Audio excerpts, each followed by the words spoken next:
ਵਾਹਿਗੁਰੂ ਜੀ ਕਾ ਖਾਲਸਾ, ਵਾਹਿਗੁਰੂ ਜੀ ਕੀ ਫਤਿਹ। ਕੱਲ੍ਹ ਆਪਾਂ 8ਵੀਂ ਪੌੜੀ ਕਰ ਰਹੇ ਸੀ, ਜਿਹਦਾ ਭਾਵ ਸੀ ਕਿ ਹੇ ਸੰਤੋ, ਹੇ ਭਲੇ ਪੁਰਖੋ, ਆਓ ਆਪਾਂ ਰਲ ਕੇ ਪਰਮਾਤਮਾ ਦੀ ਸਿਫਤ ਸਲਾਹ ਕਰੀਏ ਅਤੇ ਨਾਲੇ ਇਹ ਵਿਚਾਰ ਕਰੀਏ ਕਿ ਪਰਮਾਤਮਾ ਮਿਲਦਾ ਕਿਵੇਂ ਹੈ। ਫਿਰ ਬਾਣੀ ਉਤਰ ਦਿੱਤਾ ਹੋਇਆ, ਤਨ ਮਨ ਧਨ ਸਭ ਸੌਂਪ ਗੁਰ ਕੋ ਹੁਕਮ ਮੰਨਿਆ ਪਾਈਏ। ਵੀ ਗੁਰੂ ਨੂੰ ਤਨ ਮਨ ਧਨ ਸਭ ਕੁਝ ਸੌਂਪ ਦਿਓ, ਹੁਕਮ ਮੰਨਿਆ ਅਤੇ ਗੁਰੂ ਦਾ ਹੁਕਮ ਮੰਨੋ, ਫਿਰ ਪਰਮਾਤਮਾ ਦੀ ਪ੍ਰਾਪਤੀ ਹੋਵੇਗੀ। ਇਹ ਕਹਿੰਦੇ ਹੁਕਮ ਮੰਨਿਓ ਗੁਰੂ ਕੇਰਾ, ਗਾਵੋ ਸੱਚੀ ਬਾਣੀ। ਇੱਕ ਤਾਂ ਗੁਰੂ ਦਾ ਹੁਕਮ ਮੰਨੋ, ਦੂਸਰਾ ਇਸ ਬਾਣੀ ਨੂੰ ਗਾਓ। ਗਾਉਣੀ ਆਉਂਦੀ ਹੈ ਗਾਓ, ਨਹੀਂ ਤਾਂ ਪੜ੍ਹੋ, ਕਿਉਂਕਿ ਸਾਰੇ ਗਾ ਨਹੀਂ ਸਕਦੇ। ਗਾਉਣ ਲਈ ਵਧੀਆ ਗਲੇ ਦੀ ਲੋੜ ਹੈ, ਪਰ ਪੜ੍ਹ ਸਾਰੇ ਸਕਦੇ ਨੇ। ਇਸ ਲਈ ਕਹਿੰਦੇ ਬਾਣੀ ਜੇ ਗਾ ਸਕਦੇ ਹੋ ਗਾਓ, ਨਹੀਂ ਤਾਂ ਇਸ ਨੂੰ ਪੜ੍ਹੋ। ਕਹੈ ਨਾਨਕ ਸੁਣੋ ਸੰਤੋ, ਕਥਿਓ ਅਕਥ ਕਹਾਣੀ। ਹੇ ਸੰਤੋ, ਹੇ ਭਲੇ ਪੁਰਸ਼ੋ, ਕਹਿੰਦੇ ਪਰਮਾਤਮਾ ਦੀ ਸਿਫਤ ਸਲਾਹ ਕਰੋ। ਅੱਗੇ 9ਵੀਂ ਜਿਹੜੀ 10ਵੀਂ ਹੁਣ ਸ਼ੁਰੂ ਹੋਣੀ ਹੈ। ਇਹ ਮਨ ਚੰਚਲਾ ਚਤਰਾਈ ਕਿਨੇ ਨਾ ਪਾਇਆ। ਚਤਰਾਈ ਨਾ ਪਾਇਆ ਕਿਨੇ, ਤੂੰ ਸੁਣ ਮਨ ਮੇਰਿਆ। ਹੈ ਤਾਂ ਮਨ ਲਿਖਿਆ ਹੋਇਆ, ਮਨ ਹੁੰਦਾ ਮੰਨਣਾ। ਇਹ ਤਾਂ ਪੜ੍ਹਨਾ ਮਨ, ਮੰਨਣਾ ਮਨ, ਜਿਹਨੂੰ ਮਾਈਂਡ ਇੰਗਲਿਸ਼ ਕਹਿੰਦੇ ਆ। ਚਤਰਾਈ ਨਾ ਪਾਇਆ ਕਿਨੇ, ਤੂੰ ਸੁਣ ਮਨ ਮੇਰਿਆ। ਇਹ ਮਾਇਆ ਮੋਹਣੀ ਜਿਨ ਏਤ ਭਰਮ ਭੁਲਾਇਆ। ਮਾਇਆ ਤਾਂ ਮੋਹਣੀ ਤਿਨੇ ਕੀਤੀ, ਜਿਨ ਠਗੋਲੀ ਪਾਈਆ। ਕੁਰਬਾਨ ਕੀਤਾ ਤਿਸੈ ਵਿਟੋਂ, ਜਿਨ ਮੋਹ ਮਿੱਠਾ ਲਾਇਆ। ਕਹੈ ਨਾਨਕ ਮਨ ਚੰਚਲ, ਚਤਰਾਈ ਕਿਨੇ ਨਾ ਪਾਇਆ। ਦੱਸਿਆ ਕਿ ਮਨ ਚੰਚਲ ਹੈ, ਕਿਉਂਕਿ ਜਦੋਂ ਚੰਚਲ ਮਨ ਹੈ ਤਾਂ ਮੈਂ ਟਿਕ ਨਹੀਂ ਰਿਹਾ, ਫਿਰ ਇਸ ਨੂੰ ਪ੍ਰਾਪਤੀ ਨਹੀਂ ਹੁੰਦੀ। ਮਨ ਨੂੰ ਕਹੇ ਇਹ ਮਨ ਚੰਚਲਾ, ਹੇ ਚੰਚਲ ਮਨ, ਚਤਰਾਈ ਕਿਨੇ ਨਾ ਪਾਇਆ। ਚੁਸਤੀਆਂ ਚਲਾਕੀਆਂ ਨਾਲ ਰੱਬ ਨਹੀਂ ਮਿਲਦਾ। ਗੁਰਬਾਣੀ ਭੋਲੇ ਭਾਏ ਮਿਲੇ ਰਘੁਰਾਇਆ। ਪਰਮਾਤਮਾ ਦਾ ਭੋਲੇ ਭਾ ਮਿਲਦਾ ਹੈ, ਇਹ ਚਲਾਕੀਆਂ ਚੁਸਤੀਆਂ ਦੇ ਨਾਲ ਨਹੀਂ ਮਿਲਦਾ। ਚਤਰਾਈ ਨਾ ਪਾਇਆ ਕਿਨੇ, ਕਿਸੇ ਨੂੰ ਵੀ ਚਲਾਕੀਆਂ ਨਾਲ ਰੱਬ ਨਹੀਂ ਮਿਲਿਆ। ਤੂੰ ਸੁਣ ਮਨ ਮੇਰਿਆ। ਹੇ ਮੇਰਿਆ ਮਨਾ, ਤੂੰ ਇਹ ਗੱਲ ਸੁਣ ਲੈ ਕਿ ਚਤਰਾਈ ਦੇ ਨਾਲ ਕਿਸੇ ਨੂੰ ਰੱਬ ਨਹੀਂ ਮਿਲਿਆ ਅਜੇ ਤੱਕ। ਇਹ ਮਾਇਆ ਮੋਹਣੀ ਜਿਨ ਏਤ ਭਰਮ ਭੁਲਾਇਆ। ਇਹ ਮਾਇਆ ਮਨ ਨੂੰ ਮੋਹ ਲੈਣ ਵਾਲੀ ਹੈ। ਜਿਨ ਨੰਨਣ ਸਿਹਾਰੀ ਹੈ, ਇੱਕ ਵਚਨ ਬਣਾਇਆ ਭਾਵ ਮਾਇਆ ਨੇ। ਇਹ ਮਾਇਆ ਮਨ ਨੂੰ ਮੋਹ ਲੈਣ ਵਾਲੀ ਹੈ, ਜਿਨ ਭਾਵ ਮਾਇਆ ਨੇ ਏਤ ਭਰਮ ਭੁਲਾਇਆ। ਇਹ ਸਾਰੇ ਸੰਸਾਰ ਨੂੰ ਭਰਮ 'ਚ ਪਾ ਕੇ ਰੱਬ ਨੂੰ ਭੁਲਾ ਦਿੱਤਾ ਹੈ। ਜਦੋਂ ਮਨ ਅੰਦਰ ਭਰਮ ਪੈਦਾ ਹੋ ਜਾਏ, ਫਿਰ ਇਸ ਤੋਂ ਫੈਸਲਾ ਨਹੀਂ ਹੁੰਦਾ। ਮੰਨ ਲਓ ਤੁਸੀਂ ਪਟਿਆਲੇ ਤੋਂ ਨਾਭੇ ਨੂੰ ਜਾ ਰਹੇ ਹੋ। ਥਾਪਰ ਕਾਲਜ ਦੇ ਕੋਲ ਜਾ ਕੇ ਇੱਕ ਸੜਕ ਸੱਜੇ ਪਾਸੇ ਨੂੰ ਮੁੜਦੀ ਹੈ, ਇੱਕ ਖੱਬੇ ਪਾਸੇ ਨੂੰ ਮੁੜਦੀ ਹੈ। ਫਿਰ ਕਾਲਜ ਟੱਪ ਕੇ ਫਿਰ ਇੱਕ ਸਿੱਧੀ ਜਾਂਦੀ, ਇੱਕ ਸੱਜੇ ਨੂੰ ਮੁੜਦੀ ਹੈ। ਜੇ ਮੰਨ ਲਓ ਉੱਥੇ ਕੋਈ ਬੋਰਡ ਨਹੀਂ ਲੱਗਾ, ਕੋਈ ਦੱਸਣ ਵਾਲਾ ਨਹੀਂ, ਤਾਂ ਤੁਹਾਨੂੰ ਭਰਮ ਹੋ ਜਾਏਗਾ ਕਿ ਮੈਂ ਕਿਹੜੇ ਪਾਸੇ ਜਾਵਾਂ, ਕਿਹੜੇ ਪਾਸੇ ਜਾਵਾਂ। ਇਹ ਮਾਇਆ ਵੀ ਮਨ 'ਚ ਭਰਮ ਪੈਦਾ ਕਰ ਦਿੰਦੀ ਹੈ।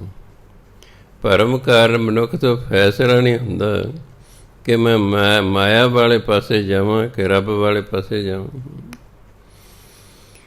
ਇਸ ਲਈ ਕਹਿੰਦੇ ਮਾਇਆ ਤਾਂ ਮੋਹਣੀ ਤਿਨੇ ਕੀਤੀ, ਜਿਨ ਠਗੋਲੀ ਪਾਈ ਹੈ। ਠਗੋਲੀ ਹੁੰਦੇ ਠੱਗ ਬੂਟੀ। ਪਹਿਲਾਂ ਜਿਹੜੇ ਠੱਗ ਸਨ ਉਹਨਾਂ ਕੋਲ ਇੱਕ ਬੂਟੀ ਹੁੰਦੀ ਸੀ, ਉਹ ਮੁਸਾਫਰ ਦੇ ਨਾਲ ਤੁਰੇ ਜਾ ਰਹੇ ਨੇ, ਮਿੱਠੀਆਂ ਮਿੱਠੀਆਂ ਗੱਲਾਂ ਕਰਦੇ ਨੇ।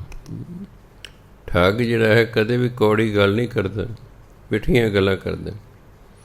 ਨਾਲ ਮੁਸਾਫਰ ਨੂੰ ਐਂ ਲੱਗਦਾ ਇਹ ਤਾਂ ਬਹੁਤ ਭਲਾ ਬੰਦਾ ਹੈ, ਬੜਾ ਮਿੱਠਾ ਬੋਲਦਾ ਹੈ, ਉਹ ਉਸ 'ਤੇ ਵਿਸ਼ਵਾਸ ਕਰ ਲੈਂਦਾ ਹੈ। ਅਚਾਨਕ ਠੱਗ ਨੇ ਹੱਥ 'ਚ ਬੂਟੀ ਫੜੀ ਹੁੰਦੀ ਹੈ ਅਤੇ ਉਸ ਮੁਸਾਫਰ ਨੂੰ ਕਹਿੰਦਾ ਉਹ ਦੇਖੀ ਉਹ ਕੀ ਹੈ। ਜਦੋਂ ਉੱਧਰ ਨੂੰ ਦੇਖਦਾ ਉਹਨੂੰ ਬੂਟੀ ਅੱਗੇ ਨੱਕ ਦੇ ਅੱਗੇ ਕਰਦਾ, ਉਹ ਸੰਘਾਉਂਦਾ, ਉਹ ਬੇਹੋਸ਼ ਹੋ ਜਾਂਦਾ। ਬੇਹੋਸ਼ ਹੁੰਦਾ ਫਿਰ ਉਹਨੂੰ ਲੁੱਟ ਲੈਂਦਾ ਅਤੇ ਚਲੇ ਜਾਂਦਾ। ਇਹ ਮਾਇਆ ਵੀ ਠੱਗ ਬੂਟੀ ਹੈ। ਇਹ ਸਾਨੂੰ ਰੱਬ ਵਾਲੇ ਪਾਸੇ ਨਹੀਂ ਲੱਗਣ ਦਿੰਦੀ। ਜੋ ਸਾਡੇ ਕੋਲ ਨਾਮ ਧਨ ਹੁੰਦਾ ਉਹਨੂੰ ਵੀ ਠੱਗ ਲੈਂਦੀ ਹੈ।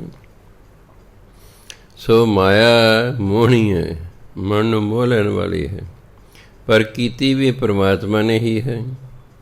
ਮਾਇਆ ਪਰਮਾਤਮਾ ਦੀ ਬਣਾਈ ਹੋਈ ਹੈ, ਉਹਨੇ ਇਹਨੂੰ ਠੱਗ ਬੂਟੀ ਬਣਾਇਆ। ਵੀ ਦੇਖਦੇ ਹਾਂ ਇਹ ਬੰਦੇ ਇਸ ਠੱਗ ਤੋਂ ਬਚਦੇ ਨੇ ਕਿ ਨਹੀਂ ਬਚਦੇ।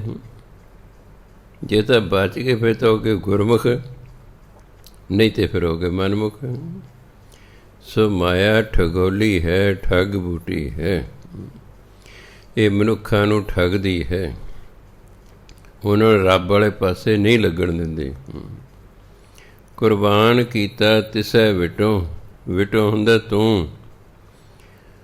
ਹਾਹੇ 'ਤੇ ਟਿੱਪੀ ਲਾ ਕੇ ਬੋਲਣਾ ਕਿ ਮੈਂ ਆਪਣੇ ਆਪ ਨੂੰ ਉਸ ਤੋਂ ਕੁਰਬਾਨ ਕਰਦਾ ਹਾਂ ਜਿਨ ਮੋਹ ਮਿੱਠਾ ਲਾਇਆ, ਜਿਸ ਪਰਮਾਤਮਾ ਨੇ ਇਹ ਮਿੱਠਾ ਮੋਹ ਮਨ 'ਚ ਲਾਇਆ ਹੋਇਆ ਹੈ।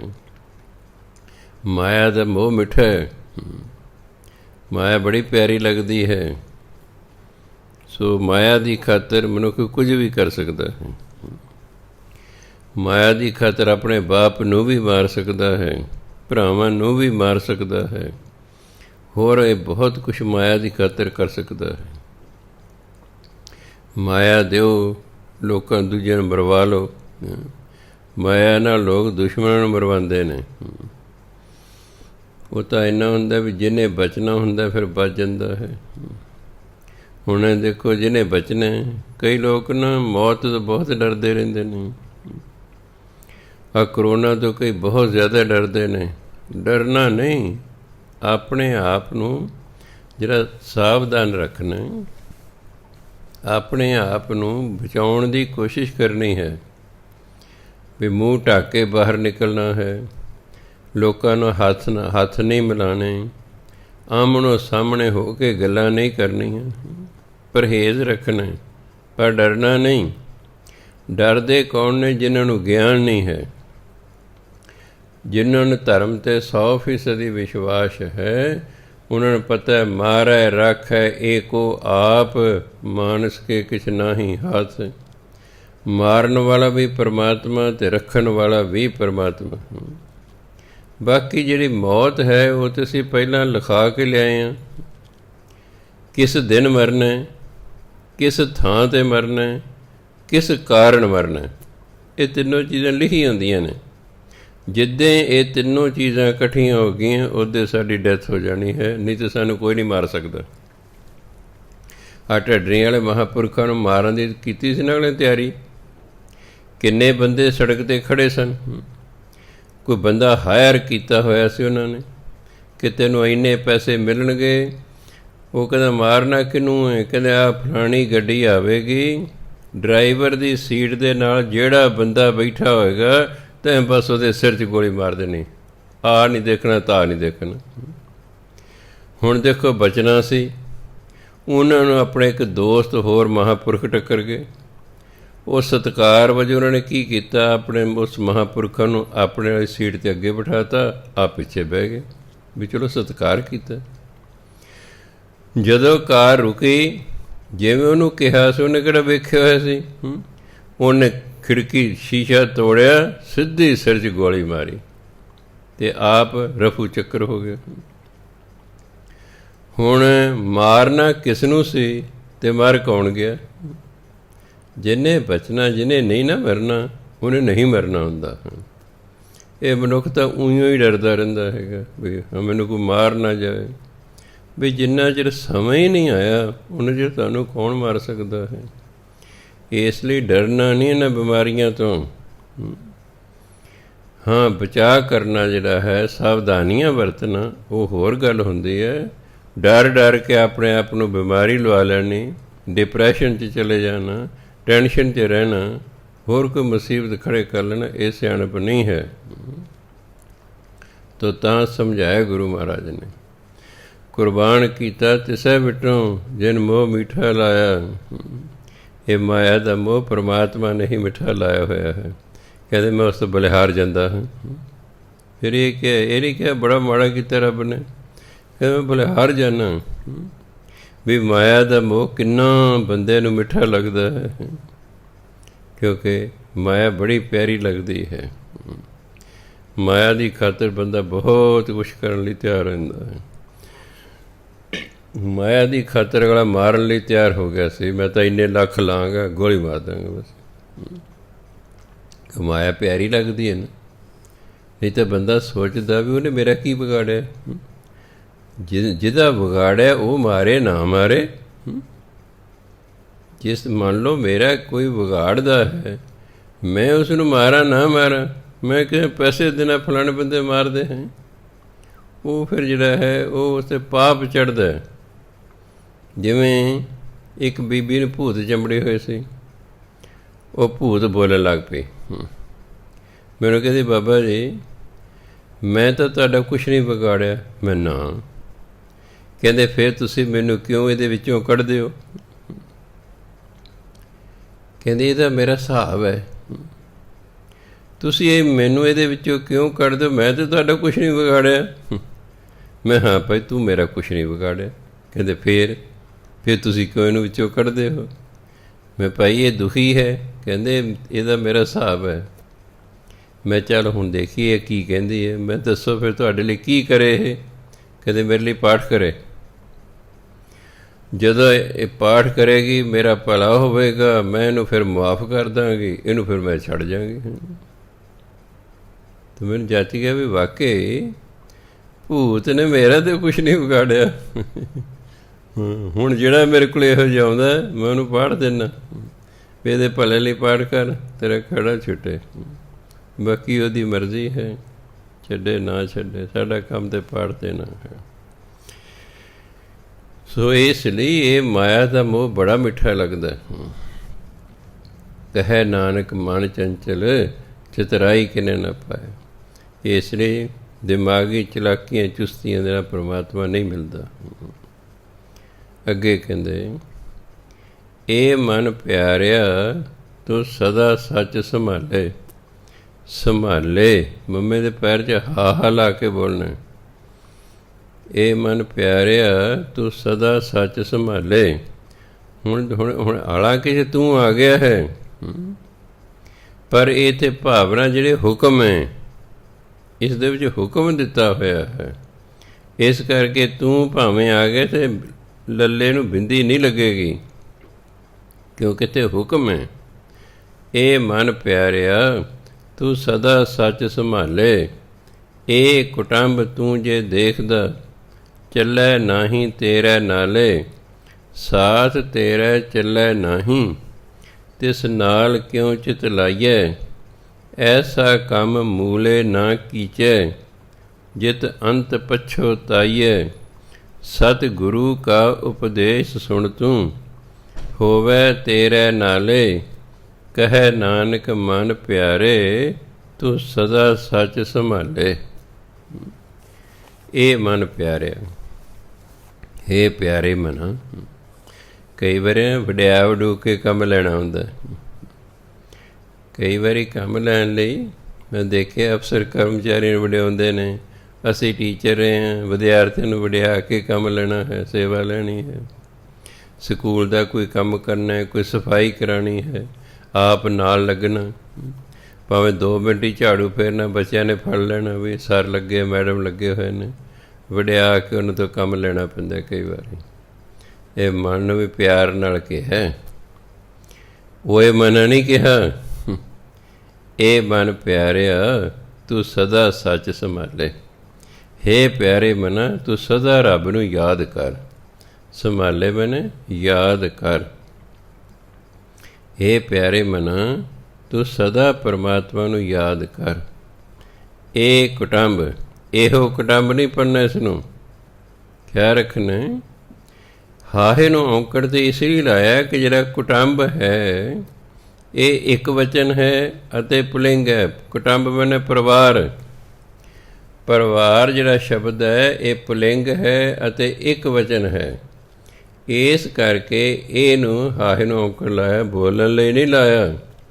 ਇਹ ਬੋਲਣ ਲਈ ਨਹੀਂ। ਜਿਵੇਂ ਨਾਨਕ ਲਿਖਿਆ ਨੰਨੇ ਨੂੰ ਕੰਨਾ, ਨੰਨਾ ਕੱਕੇ ਨੂੰ ਸਿਆਰੀ, ਨਾਨਕ ਸਿਆਰੀ ਬੋਲਣ ਲਈ ਨਹੀਂ, ਅਰਥ ਲਈ ਹੈ। ਨਾਨਕ ਨੇ, ਸਿਆਰੀ ਬੋਲਣ ਲਈ ਨਹੀਂ। ਜਿਵੇਂ ਨਾਨਕ ਨੰਨੇ ਨੂੰ ਕੰਨਾ, ਨੰਨਾ ਕੱਕੇ ਨੂੰ ਔਂਕੜ, ਨਾਨਕ, ਇਹਨੂੰ ਨਾਨਕੂ ਨਹੀਂ ਪੜ੍ਹ ਦੇਣਾ। ਇਹ ਨਾਨਕ ਹੈ। ਔਂਕੜ ਦਾ ਆਪਣਾ ਅਰਥ ਹੈ ਉੱਥੇ, ਇਸ ਲਈ ਲਾਇਆ। ਉਹ ਸਿਆਰੀ ਦਾ ਆਪਣਾ ਅਰਥ ਹੈ, ਇਸ ਲਈ ਲਾਈ ਹੈ, ਬੋਲਣ ਲਈ ਨਹੀਂ ਲਾਈ। ਇਹ ਜਿਹੜਾ ਇਹ ਸ਼ਬਦ ਹਾਹੇ ਨੂੰ ਔਂਕੜ ਹੈ, ਬੋਲਣ ਲਈ ਨਹੀਂ ਲਾਇਆ।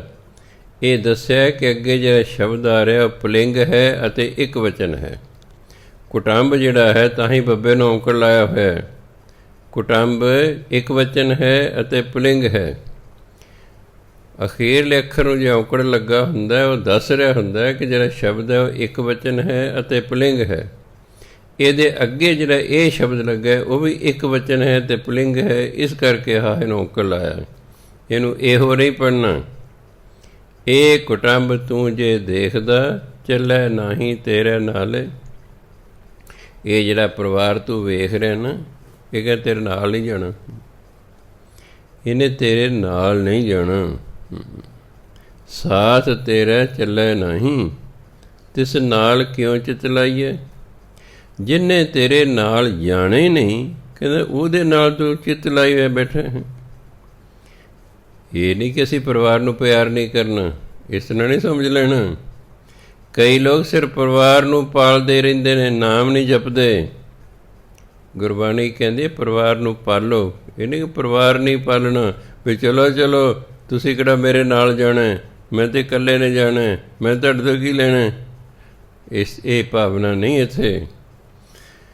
ਬਹੁਤ ਸਾਰੇ ਲੋਕ ਪਰਿਵਾਰ ਨੂੰ ਪਾਲਣ 'ਚ ਹੀ ਲੱਗੇ ਰਹਿੰਦੇ ਹਨ ਅਤੇ ਭਜਨ ਬੰਦਗੀ ਨਹੀਂ ਕਰਦੇ। ਉਹਨਾਂ ਨੂੰ ਸਮਝਾਇਆ ਹੋਇਆ ਹੈ।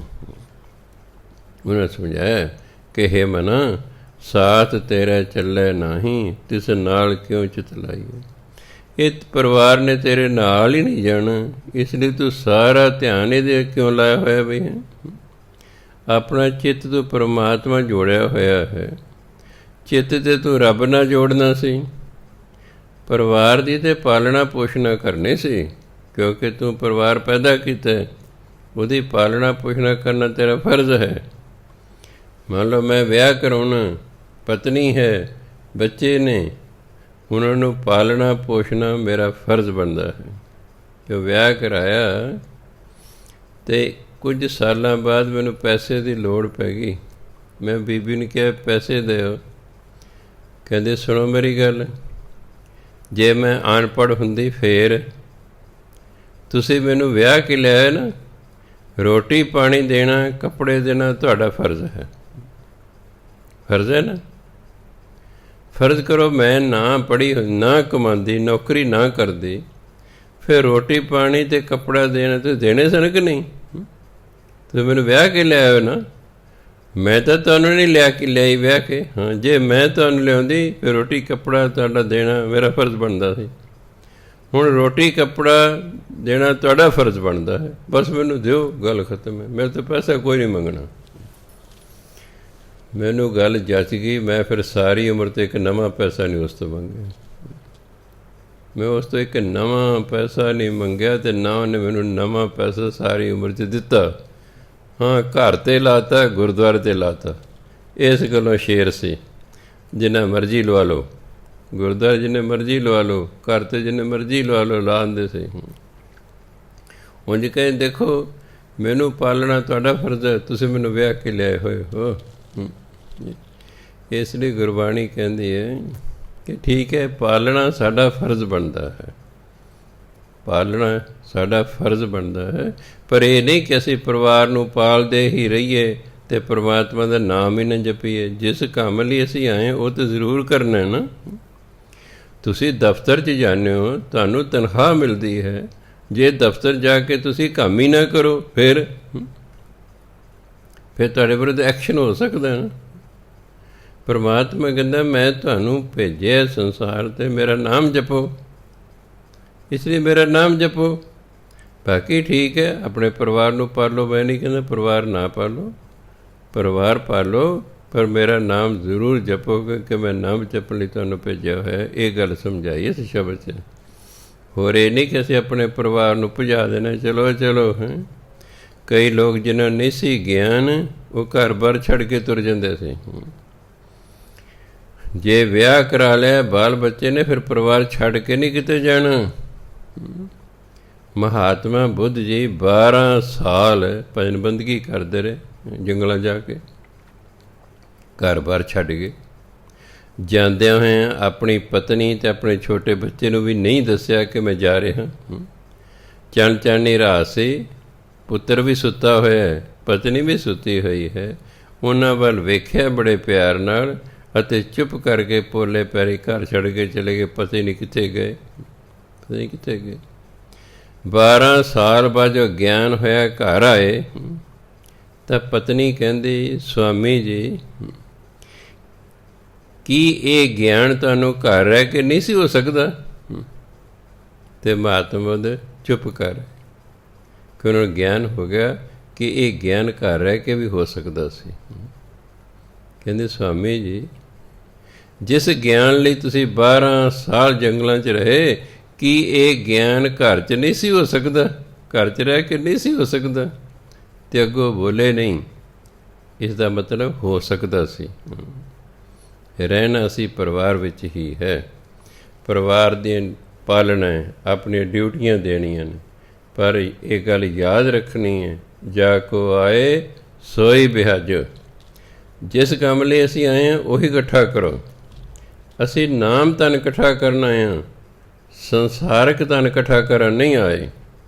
ਸੰਸਾਰਕ ਧਨ ਕਮਾਉਣਾ ਤਾਂ ਜੋ ਪਰਿਵਾਰ ਨੂੰ ਪਾਲਿਆ ਜਾ ਸਕੇ, ਪਰ ਜੇ ਇਕੱਠਾ ਕਰਨਾ ਤਾਂ ਨਾਮ ਧਨ ਇਕੱਠਾ ਕਰਨਾ। ਫਿਰ ਕਹਿੰਦੇ ਐਸਾ ਕੰਮ ਮੂਲੇ ਨਾ ਕੀਚੇ ਜਿਤ ਅੰਤ ਪਛੋਤਾਈ। ਇਹੋ ਜਿਹਾ ਕੰਮ ਬਿਲਕੁਲ ਨਹੀਂ ਕਰਨਾ ਚਾਹੀਦਾ। ਮੂਲੇ ਹੁੰਦਾ ਬਿਲਕੁਲ, ਨਾ ਕੀਚੇ ਨਹੀਂ ਕਰਨਾ ਚਾਹੀਦਾ। ਐਸਾ ਕੰਮ ਮੂਲੇ ਨਾ ਕੀਚੇ ਜਿਤ ਅੰਤ ਪਛੋਤਾਈਏ। ਹੇ ਮਨ, ਇਹੋ ਜਿਹਾ ਕੰਮ ਬਿਲਕੁਲ ਨਹੀਂ ਕਰਨਾ ਚਾਹੀਦਾ ਜਿਸ ਕੰਮ ਨੂੰ ਕਰਕੇ ਅਖੀਰ ਨੂੰ ਪਛਤਾਉਣਾ ਪਵੇ। ਕਈਆਂ ਨੂੰ ਜੇਲਾਂ ਹੋ ਗਈਆਂ ਨਾ, ਹੁਣ ਪਛਤਾਉਂਦੇ ਹੋਣਗੇ ਵੀ ਜੇ ਅਸੀਂ ਨਾ ਕਰਦੇ, ਉਹ ਤਾਂ ਹੁਣ ਹੋ ਗਿਆ, ਉਹ ਤਾਂ ਹੋ ਗਿਆ। ਜੋ ਹੋ ਗਿਆ ਉਹ ਤਾਂ ਫਿਰ ਭੋਗਣਾ ਪੈਣਾ ਹੈ। ਇਸ ਜਨਮ 'ਚ ਬਚ ਜਾਓਗੇ, ਅਗਲੇ ਜਨਮ 'ਚ ਭੋਗਣਾ ਪੈਣਾ। ਭੋਗੇ ਬਿਨ ਭਾਗੇ ਨਹੀਂ, ਕਰਮ ਗਤੀ ਬਲਵਾਨ। ਜੋ ਇੱਕ ਵਾਰੀ ਕਰਮ ਹੋ ਗਿਆ, ਉਹਦਾ ਫਲ ਭੋਗਣਾ ਹੀ ਭੋਗਣਾ ਪੈਣਾ ਹੈ। ਹਾਂ, ਜਾਂ ਫਿਰ ਤੋਬਾ ਕਰ ਲਓ ਕਿ ਅੱਗੇ ਤੋਂ ਮੈਂ ਨਹੀਂ ਕਰਦਾ, ਅਤੇ ਭਜਨ ਬੰਦਗੀ ਡਟ ਕੇ ਕਰੋ ਤਾਂ ਜੋ ਪਿਛਲਾ ਮਾਫ ਹੋ ਜਾਏ, ਨਹੀਂ ਤਾਂ ਇਹ ਭੋਗਣਾ ਹੀ ਪੈਣਾ ਹੈ। ਤਾਂ ਕਿਹਾ ਐਸਾ ਕੰਮ ਮੂਲੇ ਨਾ ਕੀਚੈ ਜਿਤ ਅੰਤ ਪਛੋਤਾਈਏ। ਇਹੋ ਜਿਹੇ ਕੰਮ ਬਿਲਕੁਲ ਨਹੀਂ ਕਰਨਾ ਚਾਹੀਦਾ ਜਿਸ ਕੰਮ ਨੂੰ ਕਰਕੇ ਅਖੀਰ ਨੂੰ ਪਛਤਾਉਣਾ ਪਵੇ। ਕੋਈ ਚੋਰੀਆਂ ਕਰ ਰਿਹਾ, ਡਾਕੇ ਮਾਰ ਰਿਹਾ, ਠੱਗੀਆਂ ਕਰ ਰਿਹਾ, ਮਿਲਾਵਟਾਂ ਕਰ ਰਿਹਾ, ਧੋਖਾਧੜੀ ਕਰ ਰਿਹਾ, ਨਸ਼ੇ ਵੇਚ ਰਿਹਾ, ਕੋਈ ਨਸ਼ੇ ਖਾ ਰਿਹਾ ਹੈ, ਕੋਈ ਬਲਾਤਕਾਰ ਕਰ ਰਿਹਾ ਹੈ, ਕਿੰਨਾ ਕੁਛ ਲੋਕ ਕਰਦੇ ਹਨ। ਅਗਿਆਨੀ ਨੇ, ਗਿਆਨ ਨਹੀਂ, ਅਸੀਂ ਹੀ ਭੋਗਣਾ, ਅਸੀਂ ਹੀ ਭੋਗਣਾ। ਕਿੰਨੇ ਮੇਰੇ ਕੋਲ ਆਉਂਦੇ, ਮੈਂ ਉਹਨਾਂ ਨੂੰ ਕਹਿਣਾ ਤੁਸੀਂ ਦੇਖੋ ਕਾਨੂੰਨ ਅਨੁਸਾਰ ਬਾਹਰ ਜਾਓ, ਇਲੀਗਲ ਮਤ ਜਾਓ। ਨਹੀਂ ਮੰਨਦੇ। ਇੱਕ ਕੁੜੀ ਕਹਿੰਦੀ ਮੈਂ ਜਾਣਾ ਜੀ, ਮੈਂ ਤੈਨੂੰ ਜੇਲ੍ਹ ਹੋ ਜਾਣੀ। ਹਾਂਜੀ, ਕਹਿੰਦੇ ਮੈਨੂੰ ਪਤਾ ਹੈ, ਮੈਂ ਤਾਂ ਕੋਈ ਅੰਤਰਜਾਮੀ ਹੈ, ਮੈਂ ਤੈਨੂੰ ਕੀ ਪਤਾ? ਕਹਿੰਦੇ ਮੈਨੂੰ ਦੱਸਿਆ ਸੀ ਏਜੰਟ ਨੇ ਕਿ ਅਸੀਂ ਤੈਨੂੰ ਜਿਹੜਾ ਮੈਕਸੀਕੋ ਦੇ ਟਪਾਵਾਂਗੇ ਵਾੜ, ਉੱਥੇ ਵਾੜ ਕੀਤੀ ਹੋਈ ਹੈ, ਉਹ ਟਪਾਵਾਂਗੇ, ਤੂੰ ਅੱਗੇ ਫੜੀ ਜਾਏਂਗੀ। ਫਿਰ ਜਿਹੜਾ ਹੈ $10,000 ਦੇ ਕੇ, ਪਤਾ ਨਹੀਂ ਕਿੰਨੇ ਡਾਲਰ ਦੱਸੇ, ਫਿਰ ਤੇਰੀ ਜ਼ਮਾਨਤ ਹੋਵੇਗੀ। ਅਤੇ ਮੈਂ ਫਿਰ ਜ਼ਮਾਨਤ ਹੀ ਹੋਏਗੀ, ਮੁਕੱਦਮਾ ਤਾਂ ਚੱਲੂ ਨਾ। ਜ਼ਮਾਨਤ ਹੋਣ ਦਾ ਮਤਲਬ ਇਹ ਨਹੀਂ ਕਿ ਤੁਸੀਂ ਬਰੀ ਹੋ ਗਏ ਹੋ। ਜ਼ਮਾਨਤ ਦਾ ਮਤਲਬ ਹੈ ਕਿ ਤੁਸੀਂ ਜੇ ਕੈਦ 'ਚੋਂ ਬਾਹਰ ਆ ਗਏ, ਮੁਕੱਦਮਾ ਤਾਂ ਚੱਲੇਗਾ, ਅਤੇ ਜੇ ਮੁਕੱਦਮੇ ਦੇ ਵਿੱਚ ਤੁਸੀਂ ਹਾਰ ਗਏ ਤਾਂ ਫਿਰ ਜੇਲ੍ਹ ਹੋਵੇਗੀ। ਇਸ ਲਈ ਨਾ ਜਾਓ। ਨਹੀਂ ਗਏ। ਕੱਲ੍ਹ ਇੱਕ ਮੈਨੂੰ ਵੀਡੀਓ ਵਿਖਾਈ ਪਈ, ਕਿਹੜੇ ਦੇਸ਼ ਦੀ ਸੀ। ਕਈ ਸਾਨੂੰ ਰੋਜ਼ ਕੁੱਟਦੇ ਨੇ, ਅਸੀਂ ਇੱਕ ਕਮਰੇ 'ਚ ਇੰਨੇ ਬੰਦ ਹਾਂ, ਨਾ ਸਾਡੀ ਕੋਈ ਸੁਣਵਾਈ ਨਹੀਂ, ਉੱਥੋਂ ਦੀ ਸਰਕਾਰ ਸਾਡੀ ਸੁਣਦੀ ਨਹੀਂ, ਅੰਬੈਸੀ ਵਾਲੇ ਸਾਡੀ ਕੋਈ ਸਹਾਇਤਾ ਨਹੀਂ ਕਰਦੇ, ਸਾਡੇ ਕੋਲ ਕੁਛ ਹੈ ਨਹੀਂ ਹੈਗਾ, ਰੋਜ਼ ਸਾਨੂੰ ਕੁੱਟ ਪੈਂਦੀ। ਅਤੇ ਮੈਂ ਦੇਰ ਸੋਚਿਆ ਤੁਸੀਂ ਕਿਉਂ ਗਏ ਗਲਤ ਤਰੀਕੇ ਨਾਲ? ਠੇਕਾ ਲੈ ਰੱਖਿਆ ਲੋਕਾਂ ਨੇ, ਹੁਣ ਪਾਈ ਜੋ ਵੀਡੀਓ, ਕੋਈ ਤੁਹਾਡੀ ਕੀ ਮਦਦ ਕਰੇਗਾ? ਬੰਦਾ ਹੋਵੇ ਸਹੀ, ਉਸ 'ਤੇ ਕੋਈ ਆ ਜਾਏ ਸੰਕਟ, ਫਿਰ ਦੂਜੇ ਵੀ ਰਲ ਕੇ ਸਹਾਇਤਾ ਕਰਦੇ ਨੇ। ਆਪ ਹੀ ਗਲਤ ਨੇ। ਬੜਾ ਕਹੀਦਾ ਨਾ ਜਾਓ, ਗਲਤ ਤਰੀਕੇ ਨਹੀਂ ਹਟਦੇ, ਭੋਗੀ ਜਾਓ। ਹੁਣ ਕਰਮ ਕੀਤਾ, ਭੋਗੀ ਜਾਓ। ਸੋ ਵੇ ਜੀਆ ਆਪਣਾ ਕੀਆ।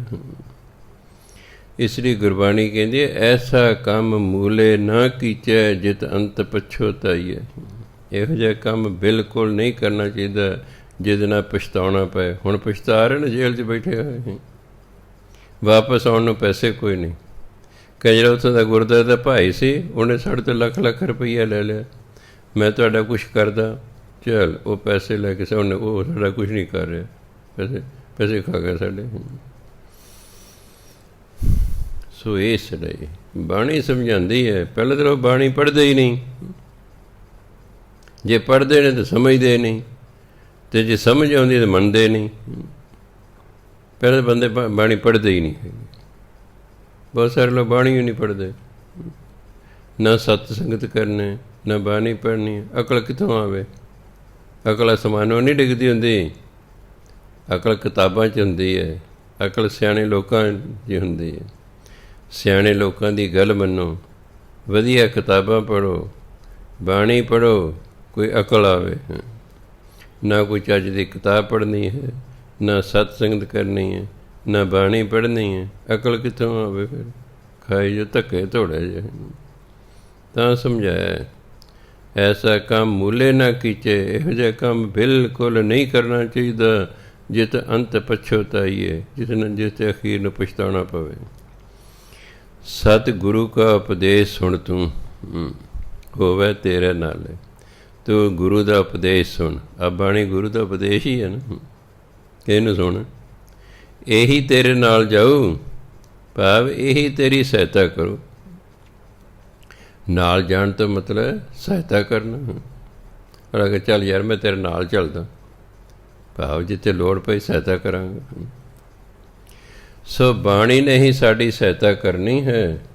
ਇਹਨੇ ਨਾਲ ਜਾਣਾ, ਗੁਰੂ ਦੇ ਉਪਦੇਸ਼ ਨੂੰ ਸੁਣ, ਕਿਉਂਕਿ ਸੁਣੇਗਾ ਤਾਂ ਹੀ ਮੰਨੇਗਾ। ਜੇ ਸੁਣਨਾ ਹੀ ਨਹੀਂ ਤਾਂ ਮੰਨੇਗਾ ਕਿਵੇਂ? ਜੇ ਸੁਣਨਾ ਹੀ ਨਹੀਂ ਤਾਂ ਮੰਨੇਗਾ ਕਿਵੇਂ? ਪਹਿਲਾਂ ਤਾਂ ਸੁਣਨਾ ਪਏਗਾ ਨਾ। ਜਪਜੀ ਸਾਹਿਬ ਪੜ੍ਹਦੇ ਹੋ ਤੁਸੀਂ, ਪਹਿਲਾਂ ਸੁਣਿਆ ਦੀ ਪੌੜੀ ਆਉਂਦੀ, ਫਿਰ ਮੰਨੇ ਦੀ ਆਉਂਦੀ, ਅਤੇ ਫਿਰ ਅੱਗੇ ਲਿਖੇ ਗੁਰਬਾਣੀ 'ਚ, ਜਿਨੀ ਸੁਣ ਕੇ ਮੰਨਿਆ ਸੇ ਪੁਰਖ ਪ੍ਰਧਾਨੇ। ਜਿਨ੍ਹਾਂ ਨੇ ਸੁਣ ਕੇ ਮੰਨ ਲਿਆ ਉਹ ਮਹਾਂਪੁਰਖ ਬਣ ਗਏ। ਅਸੀਂ ਤੁਸੀਂ ਕਿਉਂ ਨਹੀਂ ਬਣੇ? ਅਸੀਂ ਬਾਣੀ ਪੜ੍ਹ ਲਈ, ਬਾਣੀ ਸੁਣ ਲਈ, ਬਾਣੀ ਗਾ ਲਈ, ਬਾਣੀ ਦੀ ਕਥਾ ਕਰ ਲਈ, ਮੰਨਿਆ ਨਹੀਂ। ਫਿਰ ਜੈਸੇ ਥੇ ਉਹ PTI ਟੀਚਰ ਕਹਿੰਦੇ ਸਾਵਧਾਨ, ਫਿਰ ਕਹਿੰਦੇ ਵਿਸ਼ਰਾਮ, ਫਿਰ ਕਹਿੰਦੇ ਜੈਸੇ ਥੇ। ਜਿਹੋ ਜਿਹੀ ਪਹਿਲੀ ਤੁਹਾਡੀ ਹਾਲਤ ਸੀ ਉਹੋ ਜਿਹੀ ਹਾਲਤ 'ਚ ਆ ਗਏ। ਇਹ ਜੈਸੇ ਥੇ ਨਾਲ ਨਹੀਂ ਗੱਲ ਬਣੇਗੀ। ਸਤ ਗੁਰੂ ਕਾ ਉਪਦੇਸ਼ ਸੁਣ ਤੂੰ, ਹੋਵੇ ਤੇਰੇ ਨਾਲੇ। ਕਹਿੰਦੇ ਗੁਰੂ ਦਾ ਉਪਦੇਸ਼ ਸੁਣ, ਇਹੀ ਤੇਰੇ ਕੰਮ ਆਉਣਾ, ਇਹੀ ਤੇਰੇ ਨਾਲ ਜਾਣਾ। ਕਹੈ ਨਾਨਕ ਮਨ ਪਿਆਰੇ, ਤੂੰ ਸਦਾ ਸੱਚ ਸੰਭਾਲੇ। ਹੇ ਪਿਆਰੇ ਮਨਾ, ਤੂੰ ਸਦਾ ਹੀ ਸੱਚ ਹੁੰਦਾ ਪਰਮਾਤਮਾ, ਸੰਭਾਲੇ ਹੁੰਦਾ ਯਾਦ ਕਰਨਾ। ਹੇ ਪਿਆਰੇ ਮਨਾ ਤੂੰ ਸਦਾ ਹੀ ਪਰਮਾਤਮਾ ਨੂੰ ਯਾਦ ਕਰ। ਸੋ ਸਾਡਾ ਫਰਜ਼ ਬਣਦਾ ਅਸੀਂ ਜਿੰਨਾ ਵੀ ਸਮਾਂ ਮਿਲੇ ਉੱਠਦੇ ਬੈਠਦੇ ਤੁਰਦੇ ਫਿਰਦੇ, ਇਹ ਨਹੀਂ ਕਿ ਅਸੀਂ ਕੋਈ ਕੰਮ ਛੱਡ ਕੇ ਰੱਬ ਦਾ ਨਾਮ ਜਪਣਾ। ਅਜਿਹਾ ਸਿੱਖ ਨੂੰ ਨਹੀਂ ਕਿਹਾ। ਸਿੱਖ ਨੂੰ ਅਜਿਹਾ ਨਹੀਂ ਕਿਹਾ ਕਿ ਤੁਸੀਂ ਕੰਮ ਛੱਡ ਕੇ ਰੱਬ ਦਾ ਨਾਮ ਜਪੋ। ਨਹੀਂ, ਕੰਮ ਵੀ ਕਰੀ ਜਾਓ, ਨਾਮ ਵੀ ਜਪੀ ਜਾਓ। ਇੱਕ ਕੰਮ ਹੁੰਦਾ ਦਿਮਾਗੀ, ਜੋ ਤੁਸੀਂ ਉਹ ਕਰ ਰਹੇ ਹੋ ਉਦੋਂ ਤੁਸੀਂ ਨਾਮ ਨਹੀਂ ਜਪ ਸਕਦੇ। ਜੇ ਜਪੋਗੇ ਤਾਂ ਫਿਰ ਇੱਕ ਸਮੇਂ ਦੋ ਕੰਮ ਨਹੀਂ ਹੋ ਸਕਦੇ। ਦੋ ਕੰਮ ਦਿਮਾਗੀ ਇੱਕੋ ਸਮੇਂ ਨਹੀਂ ਹੋ ਸਕਦੇ। ਇਹ ਤਾਂ ਲਾਲਾ ਹਰਦਿਆਲ ਹੋਇਆ, ਉਹ ਇੱਕੋ ਸਮੇਂ 4 ਕੰਮ ਕਰਦਾ ਸੀ। ਇੰਨਾ ਇੰਟੈਲੀਜੈਂਟ ਬੰਦਾ ਹੋਇਆ, ਇੰਨਾ ਇੰਟੈਲੀਜੈਂਟ ਬੰਦਾ ਸੀ ਉਹ। ਉਸ ਜ਼ਮਾਨੇ ਦਾ MA ਪਾਸ ਸੀ ਉਹ। ਇੱਕੋ ਸਮੇਂ 4 ਕੰਮ ਕਰ ਰਿਹਾ। ਜੋ ਮੈਂ ਬੋਲ ਰਿਹਾ ਲਿਖ ਵੀ ਰਿਹਾ, ਮੇਰੇ ਨਾਲ ਗੱਲਾਂ ਵੀ ਕਰ ਰਿਹਾ, ਹੋਰ ਕਿਤੇ ਟੈਲੀਫੋਨ ਵੀ ਅਟੈਂਡ ਕਰ ਰਿਹਾ, ਹੋਰ ਕੋਈ ਕੰਮ। ਇੱਕੋ ਸਮੇਂ 4 ਕੰਮ ਕਰਦਾ ਸੀ ਉਹ। ਇਹੋ ਜਿਹੇ ਬੰਦੇ ਵੀ ਹੋਏ ਨੇ, ਹਾਂਜੀ, ਇਹੋ ਜਿਹੇ ਬੰਦੇ ਵੀ ਹੋਏ ਨੇ। ਨਹੀਂ ਤਾਂ ਆਮ ਤੌਰ 'ਤੇ ਇੱਕ ਸਮੇਂ ਇੱਕੋ ਹੀ ਕੰਮ ਹੁੰਦਾ। ਹਾਂ, ਜਿਵੇਂ ਤੁਸੀਂ ਸਰੀਰਕ ਕੰਮ ਕਰ, ਮਨ ਤੁਸੀਂ ਸੈਰ ਕਰ ਰਹੇ ਹੋ ਤਾਂ ਵਾਹਿਗੁਰੂ ਵਾਹਿਗੁਰੂ ਵਾਹਿਗੁਰੂ ਕਰੀ ਜਾਓ। ਤੁਹਾਨੂੰ ਕੋਈ ਬਾਣੀ ਯਾਦ ਹੈ, ਉਹ ਬਾਣੀ ਹੈ। ਤੁਹਾਨੂੰ ਨਿਤਨੇਮ ਯਾਦ ਹੈ, ਨਾਲੇ ਸੈਰ ਕਰੀ ਜਾਓ, ਨਾਲੇ ਆਪਣਾ ਨਿਤਨੇਮ ਕਰ ਲਓ। ਨਹੀਂ ਮੂੰਹ ਜ਼ਬਾਨੀ ਯਾਦ, ਮੂਲ ਮੰਤਰ ਦਾ ਜਾਪ ਕਰੀ ਜਾਓ, ਨਹੀਂ ਤਾਂ ਵਾਹਿਗੁਰੂ ਵਾਹਿਗੁਰੂ ਕਰੀ ਜਾਓ, ਨਾਲੇ ਆਪਣਾ ਸੈਰ ਕਰ ਲਓ। ਜਦੋਂ ਸਰੀਰਕ ਕੰਮ ਕਰ ਰਹੇ ਹਾਂ ਉਦੋਂ ਅਸੀਂ ਨਾਮ ਜਪ ਸਕਦੇ ਹਾਂ। ਹਾਂ, ਜਦੋਂ ਦਿਮਾਗੀ ਕੰਮ ਕਰ ਰਹੇ ਹਾਂ ਉਦੋਂ ਫਿਰ ਇੱਕੋ ਹੀ ਕੰਮ ਕਰਨਾ ਹੈ। ਸੋ ਇਸ ਲਈ ਸਮਾਂ ਬਹੁਤ ਹੁੰਦਾ, ਸਮੇਂ ਦੀ ਕੋਈ ਕਮੀ ਨਹੀਂ ਹੁੰਦੀ। ਸਾਨੂੰ ਸਮਾਂ ਵਰਤਣਾ ਨਹੀਂ ਆਉਂਦਾ ਹੈ। ਸਮੇਂ ਦੀ ਕੋਈ ਕਮੀ ਨਹੀਂ ਹੈ। 24 ਘੰਟੇ ਹੈ, 6 ਘੰਟੇ ਸੌਂ ਲਓਗੇ, 7 ਘੰਟੇ ਸੌਂ ਲਓਗੇ, ਉਦੋਂ ਵੱਧ ਸੌਣਾ ਤਾਂ ਮੂਰਖਤਾ ਹੈ। ਅੰਗਰੇਜ਼ੀ ਦੀ ਕਹਾਵਤ ਹੈ 6 hours for man, 7 hours for women, 8 hours for fools. 6 ਘੰਟੇ ਬੰਦੇ ਨੂੰ ਸੌਣਾ ਚਾਹੀਦਾ ਹੈ, 7 ਘੰਟੇ ਔਰਤ ਨੂੰ ਸੌਣਾ ਚਾਹੀਦਾ ਹੈ, ਅਤੇ ਜਿਹੜਾ 8 ਘੰਟੇ ਸੌਂਦਾ ਕਹਿੰਦੇ ਉਹ ਮੂਰਖ ਹੈ। 8 hours ਫਾਰ ਫੂਲਸ, ਉਹ ਮੂਰਖ ਹੈ ਜਿਹੜਾ 8 ਘੰਟੇ ਸੌਂਦਾ। ਹੁਣ ਤੁਸੀਂ ਫੈਸਲਾ ਕਰ ਲਿਓ ਕਿ ਤੁਸੀਂ ਕਿਹੜੀ ਕੈਟਾਗਰੀ ਚਾਹੁੰਦੇ ਹੋ। ਮੂਰਖ ਵਾਲੀ ਕੈਟਾਗਰੀ 'ਚ ਨਹੀਂ ਆ ਜਾਣਾ, ਠੀਕ ਹੈ। ਇਸ ਲਈ ਸੌਣਾ ਵੀ ਜ਼ਰੂਰੀ ਹੁੰਦਾ। ਪਰਮਾਤਮਾ ਨੇ ਆਖਰ ਕੇ ਬਣਾਇਆ, ਅਸੀਂ ਨਹੀਂ ਬਣਾਈ ਨੀਂਦ। ਅਸੀਂ ਨੀਂਦ ਨਹੀਂ ਬਣਾਈ। ਸਾਨੂੰ ਤਾਂ ਜਦੋਂ ਨੀਂਦ ਨਹੀਂ ਨਾ ਆਉਂਦੀ ਫਿਰ ਲੋਕ ਗੋਲੀਆਂ ਖਾਂਦੇ ਡਾਕਟਰ ਤੋਂ ਲੈ ਕੇ, ਡਾਕਟਰ ਸਾਹਿਬ ਨੀਂਦ ਨਹੀਂ ਆ ਰਹੀ। ਅੱਜ ਵੀ ਇੱਕ ਨੇ ਅਰਦਾਸ ਕਿ ਬਾਬਾ ਜੀ ਮੈਨੂੰ ਨੀਂਦ ਨਹੀਂ ਆਉਂਦੀ। ਮੈਂ ਹੋਮੋਪੈਥੀ ਵਾਲੇ ਕੋਲ ਜਾ, ਨਾਲ ਪਾਠ ਕਰ, ਤੇਰਾ ਧਿਆਨ ਦੂਜੇ ਪਾਸੇ ਨੂੰ ਹੋਵੇ। ਕਿਉਂਕਿ ਜਦੋਂ ਅਸੀਂ ਸੌਣ ਦੀ ਕੋਸ਼ਿਸ਼ ਕਰਦੇ ਹਾਂ ਉਦੋਂ ਕਦੇ ਨੀਂਦ ਨਹੀਂ ਆਇਆ ਕਰਦੀ। ਜਦੋਂ ਅਸੀਂ ਸੌਣ ਦੀ ਕੋਸ਼ਿਸ਼ ਕਰਦੇ ਹਾਂ ਉਦੋਂ ਨਹੀਂ ਨੀਂਦ ਆਇਆ ਕਰਦੀ। ਜਦੋਂ ਤੁਸੀਂ ਜਾਗਣ ਦੀ ਕੋਸ਼ਿਸ਼ ਕਰਦੇ ਹੋ ਉਦੋਂ ਨੀਂਦ ਆਉਂਦੀ ਹੈ। ਕਦੇ ਨੋਟ ਕਰ ਲਿਓ ਤੁਸੀਂ। ਜਦ ਤੁਸੀਂ ਜਾਗਣ ਦੀ ਕੋਸ਼ਿਸ਼ ਕਰੋਗੇ ਉਦੋਂ ਤੁਹਾਨੂੰ ਨੀਂਦ ਆਵੇਗੀ। ਜਦ ਤੁਸੀਂ ਸੌਣ ਦੀ ਕੋਸ਼ਿਸ਼ ਕਰੋਗੇ ਉਦੋਂ ਤੁਹਾਨੂੰ ਨੀਂਦ ਨਹੀਂ ਆਵੇਗੀ। ਸੌਣ ਦੀ ਕੋਸ਼ਿਸ਼ ਹੀ ਨਹੀਂ ਕਰਨੀ। ਆਪਣਾ ਭਜਨ ਬੰਦਗੀ ਕਰਦੇ ਰਹੋ, ਲੇਟੇ ਰਹੋ, ਕਰਦੇ ਰਹੋ ਕਰਦੇ ਰਹੋ, ਕਰੋ। 1 ਵਜ ਗਿਆ, 2 ਵਜ ਗਿਆ, ਆਪੇ ਨੀਂਦ ਆ ਜਾਏਗੀ। ਸੌਣ ਦੀ ਕੋਸ਼ਿਸ਼ ਨਹੀਂ ਕਰਨੀ। ਜੇ ਕੋਸ਼ਿਸ਼ ਕਰੋਗੇ ਨੀਂਦ ਨਹੀਂ ਆਵੇਗੀ। ਇਸ ਲਈ ਕਹਿੰਦੇ ਸਰੀਰ ਨੂੰ ਢਿੱਲਾ ਛੱਡ ਦਿਓ। ਵਾਹਿਗੁਰੂ ਵਾਹਿਗੁਰੂ ਵਾਹਿਗੁਰੂ ਵਾਹਿਗੁਰੂ ਰਾਮ ਰਾਮ, ਜੋ ਵੀ ਤੁਸੀਂ ਕਰਦੇ ਹੋ ਕਰਦੇ ਰਹੋ ਕਰਦੇ ਰਹੋ ਕਰਦੇ ਰਹੋ। ਆਪੇ 12 ਵਜੇ 1 ਵਜੇ 2 ਵਜੇ ਆਪੇ ਨੀਂਦ ਆ ਜਾਏਗੀ। ਆਰਾਮ ਨਾਲ ਸੌਂ ਜਾਓ। ਗੋਲੀਆਂ ਖਾਣ ਦੀ ਲੋੜ ਨਹੀਂ ਹੁੰਦੀ। ਜੇ ਤੁਸੀਂ ਖਿਜੀ ਜਾਓਗੇ ਨੀਂਦ ਨਹੀਂ ਆ ਰਹੀ ਜੀ, ਖਿਜ ਜਾਓ, ਫਿਰ ਸਗੋਂ ਨਹੀਂ ਆਵੇਗੀ, ਫਿਰ ਨਹੀਂ ਆਏਗੀ ਸਗੋਂ। ਸੋ ਇਸ ਲਈ ਗੁਰੂ ਮਹਾਰਾਜ ਕਹਿੰਦੇ ਕਹੈ ਨਾਨਕ ਮਨ ਪਿਆਰੇ ਤੂੰ ਸਦਾ ਸੱਚ ਸੰਭਾਲੇ। ਇਹ ਪਿਆਰੇ ਮਨ ਤੂੰ ਸਦਾ ਪਰਮਾਤਮਾ ਨੂੰ ਯਾਦ ਕਰ। ਅੱਗੇ ਕਹਿੰਦੇ ਅਗੰਮ, ਇਹਨੂੰ ਅਗਮ ਨਹੀਂ ਪੜ੍ਹਦੇ ਨਾ। ਬਹੁਤ ਸਾਰੇ ਪਾਠੀ ਨੂੰ ਅਗਮ ਪੜ੍ਹਦੇ ਨੇ, ਅਗਮ ਅਗਮ ਅਪਾਰਾ ਪੜ੍ਹਦੇ ਨੇ। ਅਗਮ ਨਹੀਂ ਪੜ੍ਹਨਾ। ਇਹ ਸੰਸਕ੍ਰਿਤ ਦਾ ਸ਼ਬਦ ਹੈ। ਸੰਸਕ੍ਰਿਤ ਸ਼ਬਦ ਹੈ ਗਮ। ਗੱਗੇ ਤੇ ਟਿੱਪੀ ਮੰਮਾ ਗਮ। ਗਮ ਹੁੰਦਾ ਪਹੁੰਚਣਾ। ਅਗੰਮ ਜਿਸ ਤੱਕ ਨਾ ਪਹੁੰਚਿਆ ਜਾ ਸਕੇ, ਇਹਨੂੰ ਅਗੰਮ ਪੜ੍ਹਨਾ ਹਮੇਸ਼ਾ। ਰਹਿਰ 'ਚ ਨਾ ਅਗੰਮ ਅਗੰਮ ਅਪਾਰਾ। ਵੀ ਪਰਮਾਤਮਾ ਬੇਅੰਤ ਹੈ ਅਤੇ ਅਪਹੁੰਚ ਹੈ, ਸਾਡੀਆਂ ਇੰਦਰੀਆਂ ਦੀ ਉਹਦੇ ਤੱਕ ਪਹੁੰਚ ਨਹੀਂ ਹੈ। ਇਸੇ ਖਿਆਲ ਰੱਖਣਾ, ਪਾਠੀ ਸੁਚੇਤ ਰਹਿਣ ਇਸ ਗੱਲ 'ਤੇ। ਇਹਨੂੰ ਅਗਮ ਨਹੀਂ ਪੜ੍ਹ ਦੇਣਾ। ਇੱਕ ਨੇ ਨਾਮ ਰੱਖਿਆ ਸੀ ਅਗਮਜੋਤ ਸਿੰਘ ਆਪਣੇ ਮੁੰਡੇ ਦਾ, ਫਿਰ ਤੁਹਾਡੀ ਗਲਤ ਨਾਮ ਰੱਖਦਾ ਤੁਸੀਂ। ਤੁਹਾਡੇ ਮੁੰਡੇ ਦਾ ਨਾਂ ਰੱਖਣਾ ਸੀ ਅਗਮਜੋਤ। ਕਹਿੰਦੇ ਜੀ ਸਾਰੇ ਅਗਮ ਬੋਲਦੇ ਨੇ। ਅਸੀਂ ਕਈ ਵਾਰੀ ਆਪਣੀ ਖੋਪੜੀ ਤੋਂ ਕੰਮ ਹੀ ਨਹੀਂ ਲੈਂਦੇ। ਇੱਕ ਬੋਲ ਰਿਹਾ ਅਗਮ, ਦੂਜਾ ਬੋਲ ਰਿਹਾ ਅਗਮ, ਤੀਜਾ ਬੋਲ ਰਿਹਾ ਅਗਮ, ਚੌਥਾ ਬੋਲ ਰਿਹਾ ਅਗਮ। ਇੱਕ ਬੋਲਿਆ ਇਹੋ, ਦੂਜਾ ਬੋਲਿਆ ਇਹੋ, ਤੀਜਾ ਬੋਲਿਆ ਇਹੋ। ਖੋਪੜੀ ਤੋਂ ਕੰਮ ਨਹੀਂ ਲੈਂਦੇ ਹਨ। ਜਿਵੇਂ ਇੱਕ ਨੇ ਬੋਲਤਾ ਉਵੇਂ ਬੋਲ ਜਾਂਦਾ। ਇਹ ਬਾਣੀ ਹੈ, ਇਹਦੇ ਹਿੰਦੀ ਹੈ, ਪੰਜਾਬੀ ਹੈ, ਸੰਸਕ੍ਰਿਤ ਹੈ, ਫਾਰਸੀ ਹੈ, ਅਰਬੀ ਹੈ। ਇਹ 'ਚ ਪਤਾ ਨਹੀਂ ਕਿੰਨੇ ਕਿੰਨੇ ਆਡਰ ਭਾਸ਼ਾਵਾਂ ਦੇ ਸ਼ਬਦ ਨੇ। ਇਹ ਬੜੀ ਮਿਹਨਤ ਮੰਗਦੀ ਹੈ, ਬੜੀ ਮਿਹਨਤ ਮੰਗਦੀ ਹੈ। ਸੋ ਕਈ ਵਾਰੀ ਮੈਂ ਅਚਾਨਕ ਇਤਿਹਾਸਕ ਗੁਰਦੁਆਰਾ ਕਿਤੇ ਕੀਰਤਨ ਸੁਣ ਰਿਹਾ ਹੁੰਦਾ, ਉਹ ਫਿਰ ਉਦੋਂ ਪਤਾ ਲੱਗਦਾ ਹੈ। ਇੱਕ ਕੀਰਤਨ ਗਾ ਰਿਹਾ ਪੈਸਕਾਰਿਆ, ਜਿਹੜਾ ਪਸਾਰਾ ਹੁੰਦਾ ਹੈ, ਪੈਸਕਾਰਿਆ। ਮੈਂ ਲੈ ਇਹਨੂੰ ਪਤਾ ਹੀ ਨਹੀਂ ਵੀ ਇਹ ਸ਼ਬਦ ਤਾਂ ਫਾਰਸੀ ਦਾ ਹੈ, ਅਤੇ ਫਾਰਸੀ 'ਚ ਪੈਸਕਾਰਿਆ ਨਹੀਂ ਹੁੰਦਾ, ਪੈਸ਼ਕਾਰਿਆ ਹੁੰਦਾ, ਸੱਸੇ ਪੈਸ਼ ਬਿੰਦੀ ਨਾਲ। ਪੈਸ਼ਕਾਰਿਆ ਜਿਹੜਾ ਪਸਾਰਾ ਪਰਮਾਤਮਾ ਨੇ ਕੀਤਾ ਹੋਇਆ ਹੈ। ਸੋ ਅਸੀਂ ਪਤਾ ਹੀ ਨਹੀਂ ਕਰਦੇ ਵੀ ਜਿਹੜਾ ਸ਼ਬਦ ਹੈ ਇਹ ਕਿਸ ਭਾਸ਼ਾ ਦਾ ਹੈ ਅਤੇ ਇਹਦਾ ਉਚਾਰਨ ਕੀ ਕਰਨਾ। ਹੁਣ ਮਸ਼ੱਕਤ ਕੋਈ ਘੱਟ ਹੀ ਲੋਕ ਬੋਲਦੇ, ਮਸੱਕਤ ਬੋਲਦੇ। ਚਲੋ ਸ਼ੁਕਰ ਹੈ ਮਸਕਤ ਨਹੀਂ ਬੋਲਦੇ, ਮਸੱਕਤ ਬੋਲਦੇ ਨੇ। ਨਹੀਂ ਗਿਆਨ ਕਿ ਇਹ ਕਿਸ ਭਾਸ਼ਾ ਦਾ ਸ਼ਬਦ ਹੈ। ਇਹ ਫਾਰਸੀ ਦਾ ਸ਼ਬਦ ਹੈ ਅਤੇ ਫਾਰਸੀ ਦਾ ਉਚਾਰਨ ਇਹਦਾ ਮਸ਼ੱਕਤ, ਸੱਸੇ ਪੈਜ ਬਿੰਦੀ ਲਾ ਕੇ। ਮਸ਼ੱਕਤ ਹੁੰਦੀ ਹੈ ਮਿਹਨਤ, ਜਿਹਨੂੰ ਹਿੰਦੀ ਕਹਿੰਦੇ ਸ਼ਰਮ, ਮਿਹਨਤ, ਘਾਲਣਾ। ਸੋ ਇਸ ਲਈ ਬੜੇ ਧਿਆਨ ਨਾਲ ਬਾਣੀ ਪੜ੍ਹਨੀ ਹੈ। ਅਗੰਮ ਅਗੋਚਰਾ ਤੇਰਾ ਅੰਤ ਨਾ ਪਾਇਆ, ਅੰਤੋ ਨਾ ਪਾਇਆ ਕਿਨੇ ਤੇਰਾ। ਆਪਣਾ ਆਪ ਤੂੰ ਜਾਣੇ, ਤੂੰ ਆ ਗਿਆ ਨਾ ਜਾਣੇ। ਹਾਹੇ ਲਾ ਬਿੰਦੀ, ਜਾਣੇ ਜਾਣਦਾ ਹੈ। ਇਹਦਾ ਮਤਲਬ ਆਪਣਾ ਆਪ ਤੂੰ ਜਾਣੇ, ਤੂੰ ਆਪਣੇ ਆਪ ਨੂੰ ਜਾਣਦਾ ਹੈ। ਹੈ ਕਰਕੇ ਜਿਹੜਾ ਹੈ ਹਾਏ ਨੂੰ ਬਿੰਦੀ ਲੱਗਣੀ ਹੈ।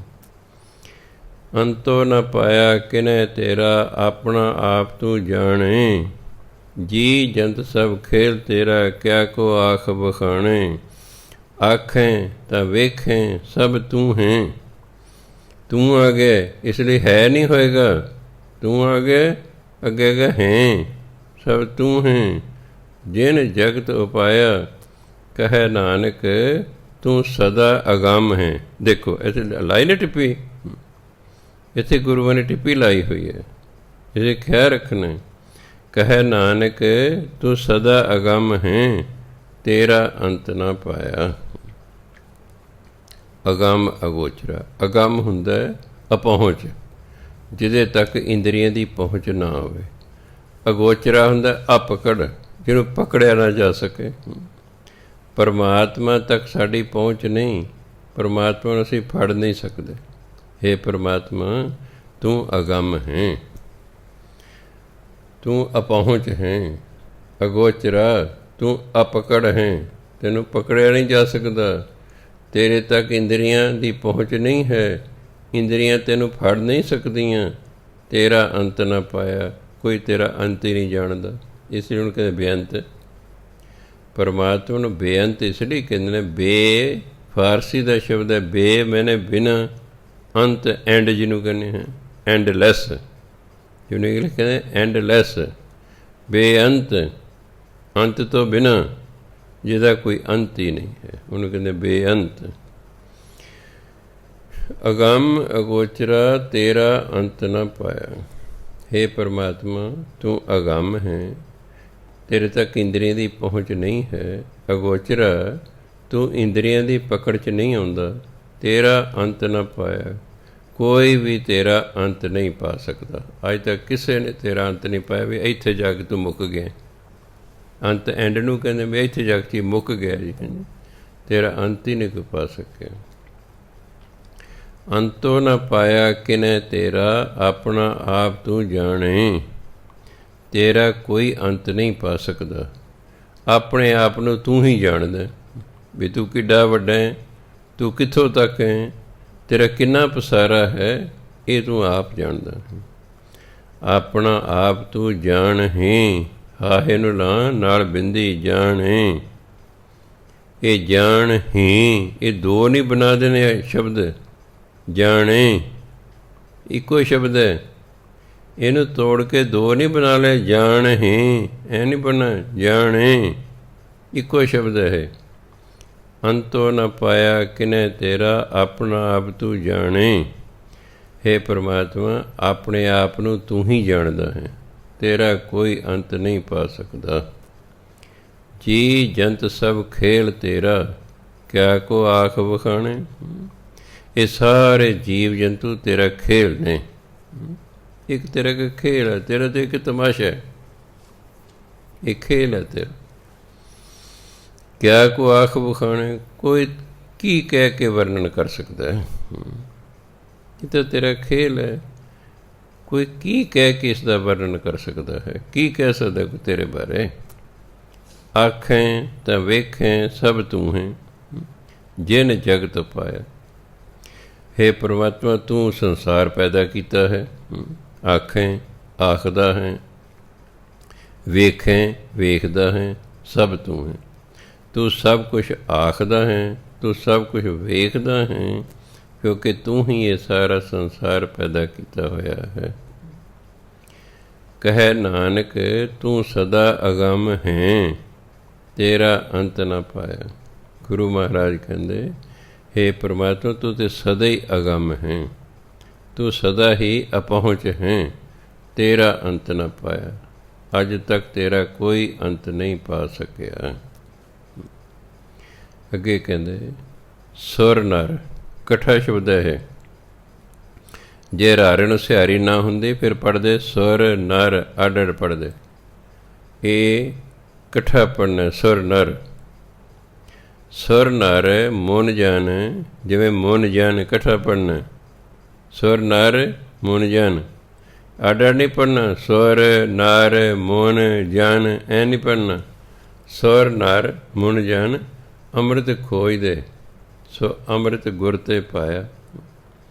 ਪਾਇਆ ਅੰਮ੍ਰਿਤ ਗੁਰ ਕਿਰਪਾ ਕੀਨੀ, ਸੱਚਾ ਮਨ ਵਸਾਇਆ।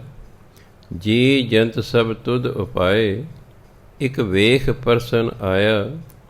ਲਾਭ ਲੋਭ ਅਹੰਕਾਰ ਚੂਕਾ, ਸਤ ਗੁਰੂ ਭਲਾ ਭਾਇਆ।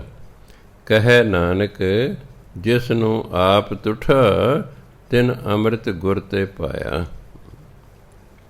ਸੁਰ ਨਰ, ਦੇਵਤਿਆਂ ਵਰਗੇ ਇਨਸਾਨ, ਭਲੇ ਪੁਰਸ਼, ਦੇਵਤਿਆਂ ਵਰਗੇ ਇਨਸਾਨ। ਮੁਨਜਨ ਰਿਸ਼ੀ ਮੁਨੀ, ਦੇਵਤਿਆਂ ਵਰਗੇ ਇਨਸਾਨ ਭਾ ਭਲੇ ਪੁਰਸ਼। ਮੁਨਜਨ ਰਿਸ਼ੀ ਮੁਨੀ ਅੰਮ੍ਰਿਤ ਖੋਜਦੇ, ਅੰਮ੍ਰਿਤ ਖੋਜਦੇ ਰਹੇ ਵੀ ਅੰਮ੍ਰਿਤ ਲੱਭ ਲਓ, ਫਿਰ ਮਰਾਂਗੇ ਹੀ ਨਹੀਂ। ਇਹ ਗਿਆਨ ਨਹੀਂ ਹੈਗਾ ਵੀ ਬੁੱਢੇ ਤੇ ਹੋਵੋਗੇ ਨਾ। ਹਾਂ, ਜੇ ਤਾਂ ਬੁੱਢੇ ਵੀ ਨਾ ਹੋਏ, ਬਿਮਾਰ ਵੀ ਨਾ ਹੋਏ, ਫਿਰ ਤਾਂ ਹੈ। ਮੰਨ ਲਓ ਮੈਂ ਅੰਮ੍ਰਿਤ ਖੋਜ ਲੈਣਾ, ਅੰਮ੍ਰਿਤ ਪੀ ਲੈਣਾ, ਮਰਾਂਗਾ ਨਹੀਂ। ਬਿਮਾਰ ਹੋ ਗਿਆ, ਬੁੱਢਾ ਹੋ ਗਿਆ, ਉੱਠ ਬੈਠ ਸਕਦਾ ਨਹੀਂ, ਆਪ ਕੋਈ ਕਾਰਜ ਕਰ ਨਹੀਂ ਸਕਦਾ, ਫਿਰ ਨਰਕੀ ਭੋਗਾਂਗਾ ਨਾ, ਨਰਕੀ ਭੋਗਾਂਗਾ। ਜਦੋਂ ਤੁਸੀਂ ਕਿਸੇ 'ਤੇ ਨਿਰਭਰ ਹੋ ਜਾਂਦੇ ਹੋ, ਸਮਝੋ ਤੁਹਾਡਾ ਨਰਕ ਸ਼ੁਰੂ ਹੋ ਗਿਆ। ਚਾਹੇ ਜਿੰਨੇ ਅਮੀਰ ਹੋ ਪਏ, ਅਮੀਰ ਹੋਵੋ, ਤੁਸੀਂ ਦੂਸਰੇ 'ਤੇ ਨਿਰਭਰ ਹੋ ਗਏ ਹੋ। ਜਦੋਂ ਅਸੀਂ ਕਿਸੇ 'ਤੇ ਨਿਰਭਰ ਹੋ ਜਾਂਦੇ ਹਾਂ, ਸਮਝੋ ਸਾਡਾ ਨਰਕ ਸ਼ੁਰੂ ਹੋ ਗਿਆ ਹੈ। ਅਤੇ ਜਿੰਨੇ ਸਾਲ ਕਿਸੇ 'ਤੇ ਨਿਰਭਰ ਰਹਾਂਗੇ, ਓਨੇ ਸਾਲ ਅਸੀਂ ਨਰਕ ਭੋਗ ਕੇ ਮਰਾਂਗੇ। ਐਂ ਸਮਝ ਲੈਣਾ ਬਸ। ਕਿਉਂਕਿ ਜਦੋਂ ਬਿਮਾਰ ਹੋ ਕੇ ਮੰਜੇ 'ਤੇ ਪੈ ਕੇ ਆਪਣੀ ਕੋਈ ਕਿਰਿਆ ਨਹੀਂ ਕਰ ਸਕਦੇ, ਕਿਸੇ 'ਤੇ ਨਿਰਭਰ ਹੋ ਗਏ, ਜਦੋਂ ਮਰਜ਼ੀ ਵਾਲੇ ਜੀ ਕਰੇ ਰੋਟੀ ਦੇਵੇ ਨਾ ਦੇਵੇ, ਪਾਣੀ ਦੇਵੇ ਨਾ ਦੇਵੇ, ਦਵਾਈ ਦੇਵੇ ਨਾ ਦੇਵੇ, ਪਾਸਾ ਬਦਲੇ ਨਾ ਬਦਲੇ, ਕਿਸੇ 'ਤੇ ਨਿਰਭਰ ਹੋ ਕੇ ਨਾ, ਨਰਕੀ ਜੀਵਨ ਹੁੰਦਾ ਹੈ। ਲੰਮੇ ਜੀਵਨ ਦੀ ਉਮੀਦ ਨਹੀਂ ਰੱਖਣੀ ਚਾਹੀਦੀ, ਨਾ ਕਦੇ ਅਰਦਾਸਾਂ ਕਰਨੀਆਂ ਚਾਹੀਦੀਆਂ, ਅਤੇ ਨਾ ਸਾਡੀਆਂ ਅਰਦਾਸਾਂ ਨਾਲ ਕਿਸੇ ਦਾ ਜੀਵਨ ਲੰਮਾ ਹੋ ਜਾਣਾ, ਐ ਨਹੀਂ ਹੋਣਾ। ਹਾਂ, ਗੁਰੂ ਮਹਾਰਾਜ ਸਮਰੱਥ ਨੇ, ਉਹ ਕਰ ਸਕਦੇ। ਜਦੋਂ ਮੇਰੇ ਮਿਸਿਸ ਬਿਮਾਰ ਸਨ ਹਸਪਤਾਲ 'ਚ, ਤਾਂ 2 ਆ ਗਏ ਲੈਣ। ਮੈਂ ਕਿਹਾ ਲੈ ਵੀ ਬੀਬੀ ਜੀ ਤਾਂ ਗਏ, ਬਸ ਆ ਗਏ ਨੇ ਉਹਨਾਂ ਦੇ ਲੈਣ ਵਾਲੇ। ਮੈਂ ਇੱਕ ਮੁੰਡੇ ਨੂੰ, ਕਿ ਉਹਦੀ ਦਿਵ ਦ੍ਰਿਸ਼ਟੀ ਖੁੱਲ੍ਹੀ ਸੀ, ਮੈਂ ਉਹਨੂੰ ਟੈਲੀਫੋਨ ਕੀਤਾ, ਮੈਂ ਤੂੰ ਕਿੱਥੇ ਇਸ ਵੇਲੇ? ਕਹਿੰਦਾ ਮੈਂ ਜੀ ਹਸਪਤਾਲ ਦੀਆਂ ਪੌੜੀਆਂ ਚੜ੍ਹ ਰਿਹਾ। ਮੈਂ ਆ ਜਾ ਫਟਾਫਟ।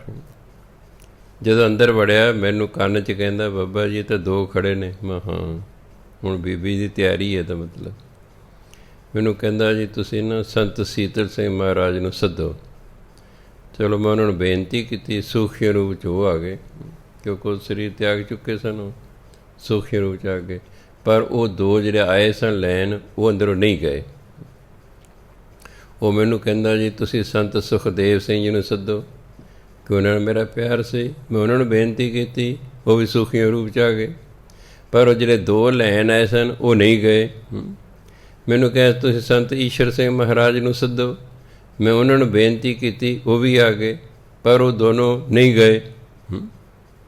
ਕਹਿੰਦਾ ਜੀ ਹੁਣ ਤਾਂ 10ਵੇਂ ਪਾਤਸ਼ਾਹ ਨੂੰ ਸੱਦਣਾ ਪੈਣਾ।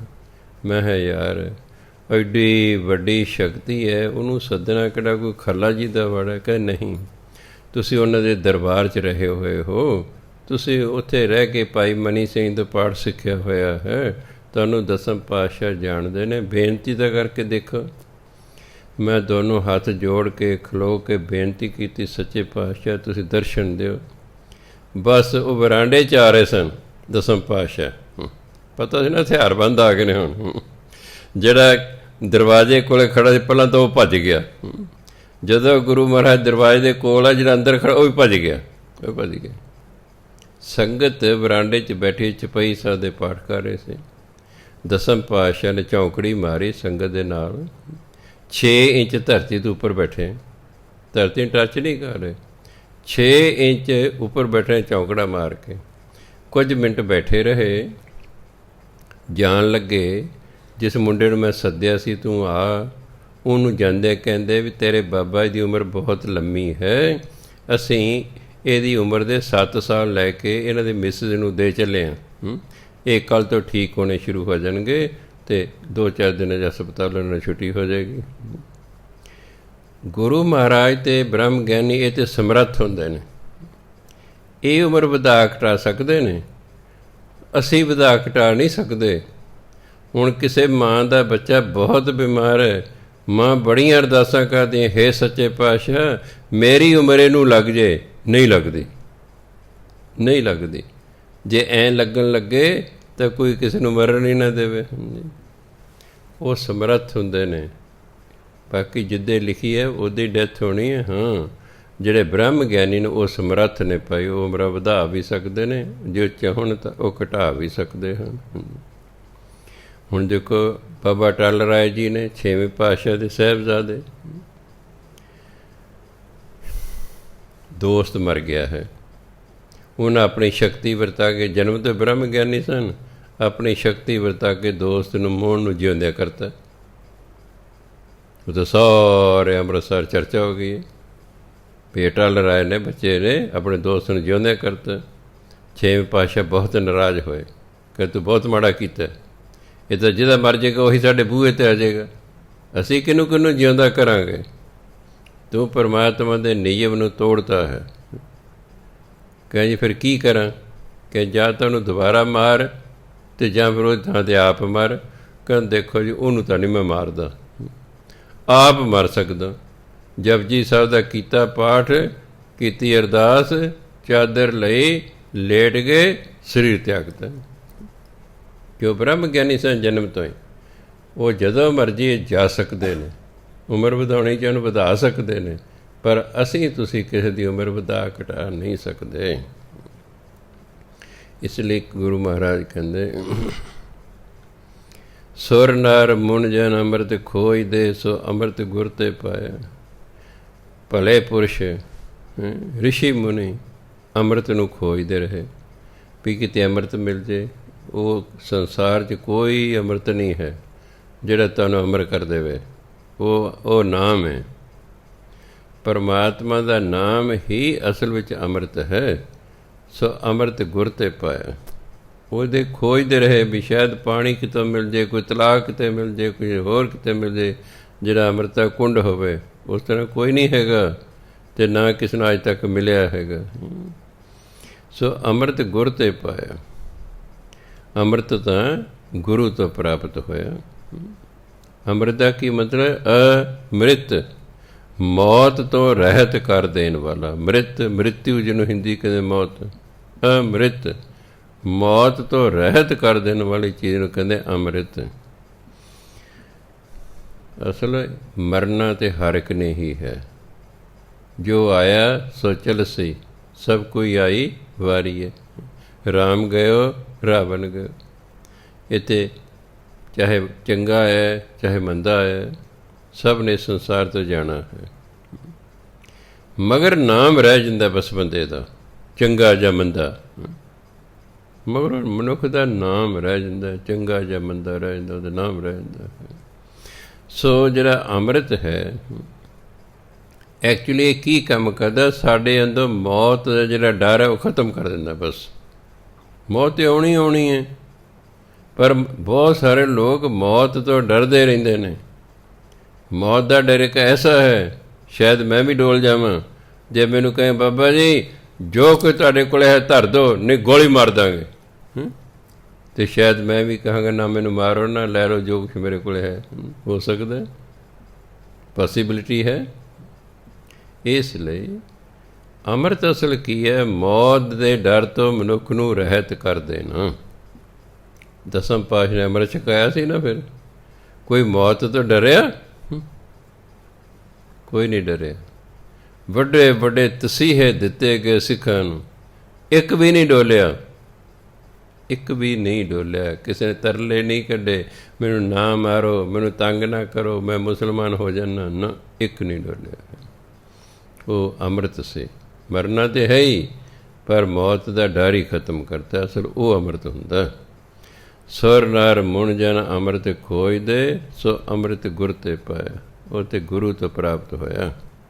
ਪਾਇਆ ਅੰਮ੍ਰਿਤ ਗੁਰ ਕਿਰਪਾ ਕੀਨੀ, ਸੱਚਾ ਮਨ ਵਸਾਇਆ।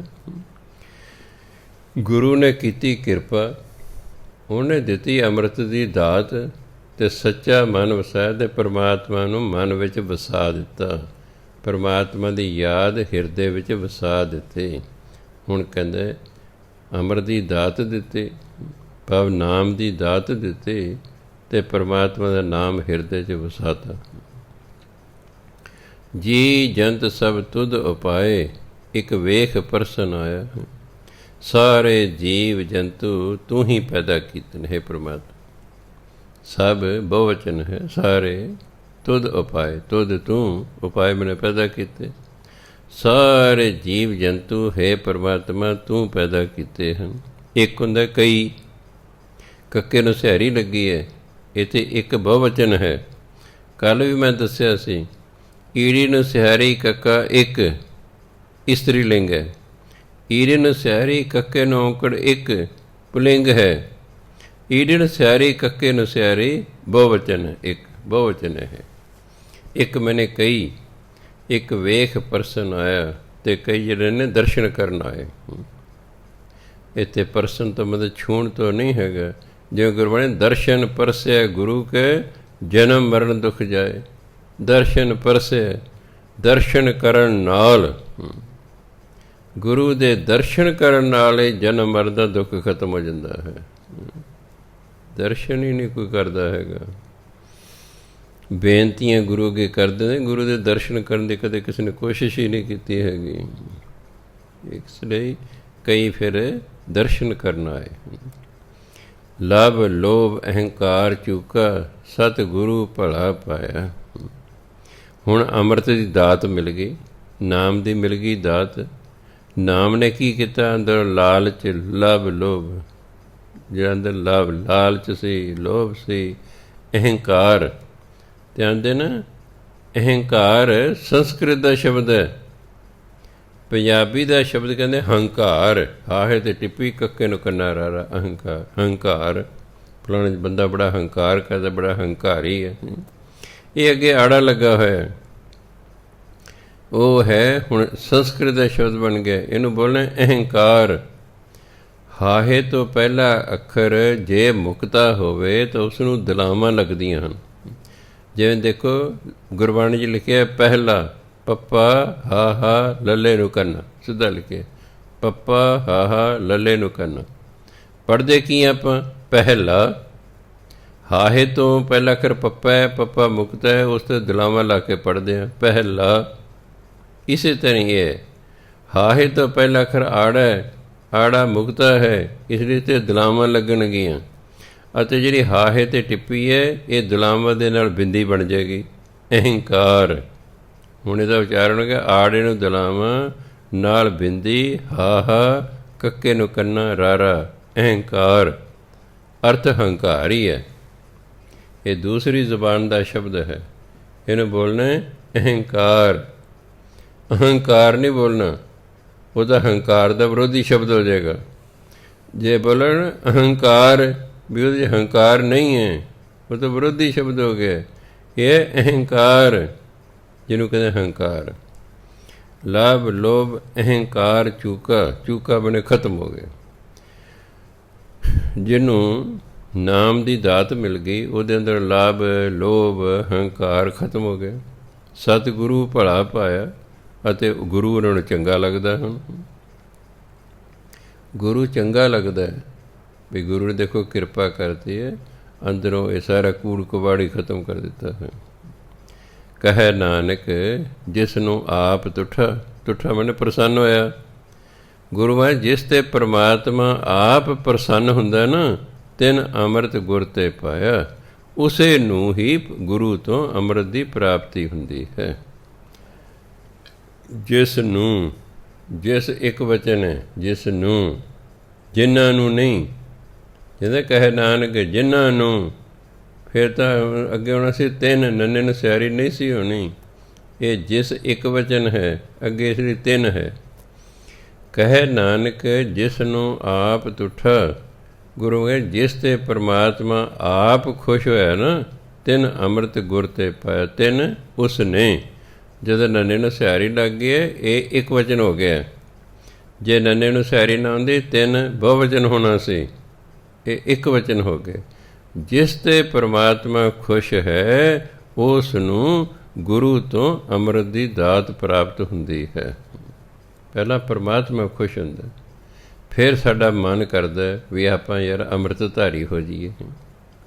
ਪਹਿਲਾਂ ਪਰਮਾਤਮਾ ਕਿਰਪਾ ਕਰਦਾ, ਉਹ ਸਾਡੇ ਅੰਦਰ ਬੈਠਾ ਨਾ, ਉਹ ਸਾਡੇ ਅੰਦਰ ਬੈਠਾ ਵਿੱਚ ਸਾਡੇ ਵਿਚਾਰ ਬਦਲ ਦਿੰਦਾ, ਉਹ ਸਾਡੇ ਵਿਚਾਰ ਬਦਲ ਦਿੰਦਾ। ਕਈ ਵਾਰੀ ਅਸੀਂ ਜਦੋਂ ਸਤ ਸੰਗਤ 'ਚ ਆਉਂਦੇ ਹਾਂ, ਅਸੀਂ ਸਤੋ ਗੁਣੀ ਹੁੰਦੇ ਹਾਂ। 40-40 ਮਿੰਟਾਂ ਬਾਅਦ ਆਮ ਮਨੁੱਖ ਦਾ ਸੁਭਾਅ ਬਦਲਦਾ ਰਹਿੰਦਾ ਹੈ।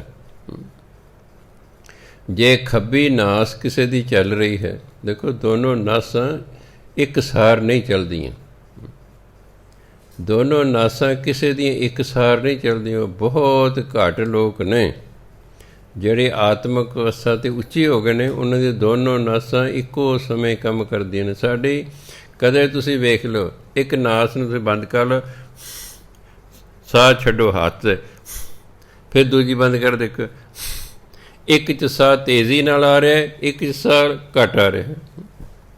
ਜਿਸ ਨਾਲ ਤੇਜ਼ੀ 'ਚ ਆ ਰਿਹਾ, ਇਸ ਵੇਲੇ ਉਹ ਨਾਸ ਚੱਲ ਰਹੀ ਹੈ। ਜੇ ਤੇ ਖੱਬੀ ਚੱਲ ਰਹੀ ਹੈ, ਤੁਸੀਂ ਸ਼ਾਂਤ ਰਹੋਗੇ।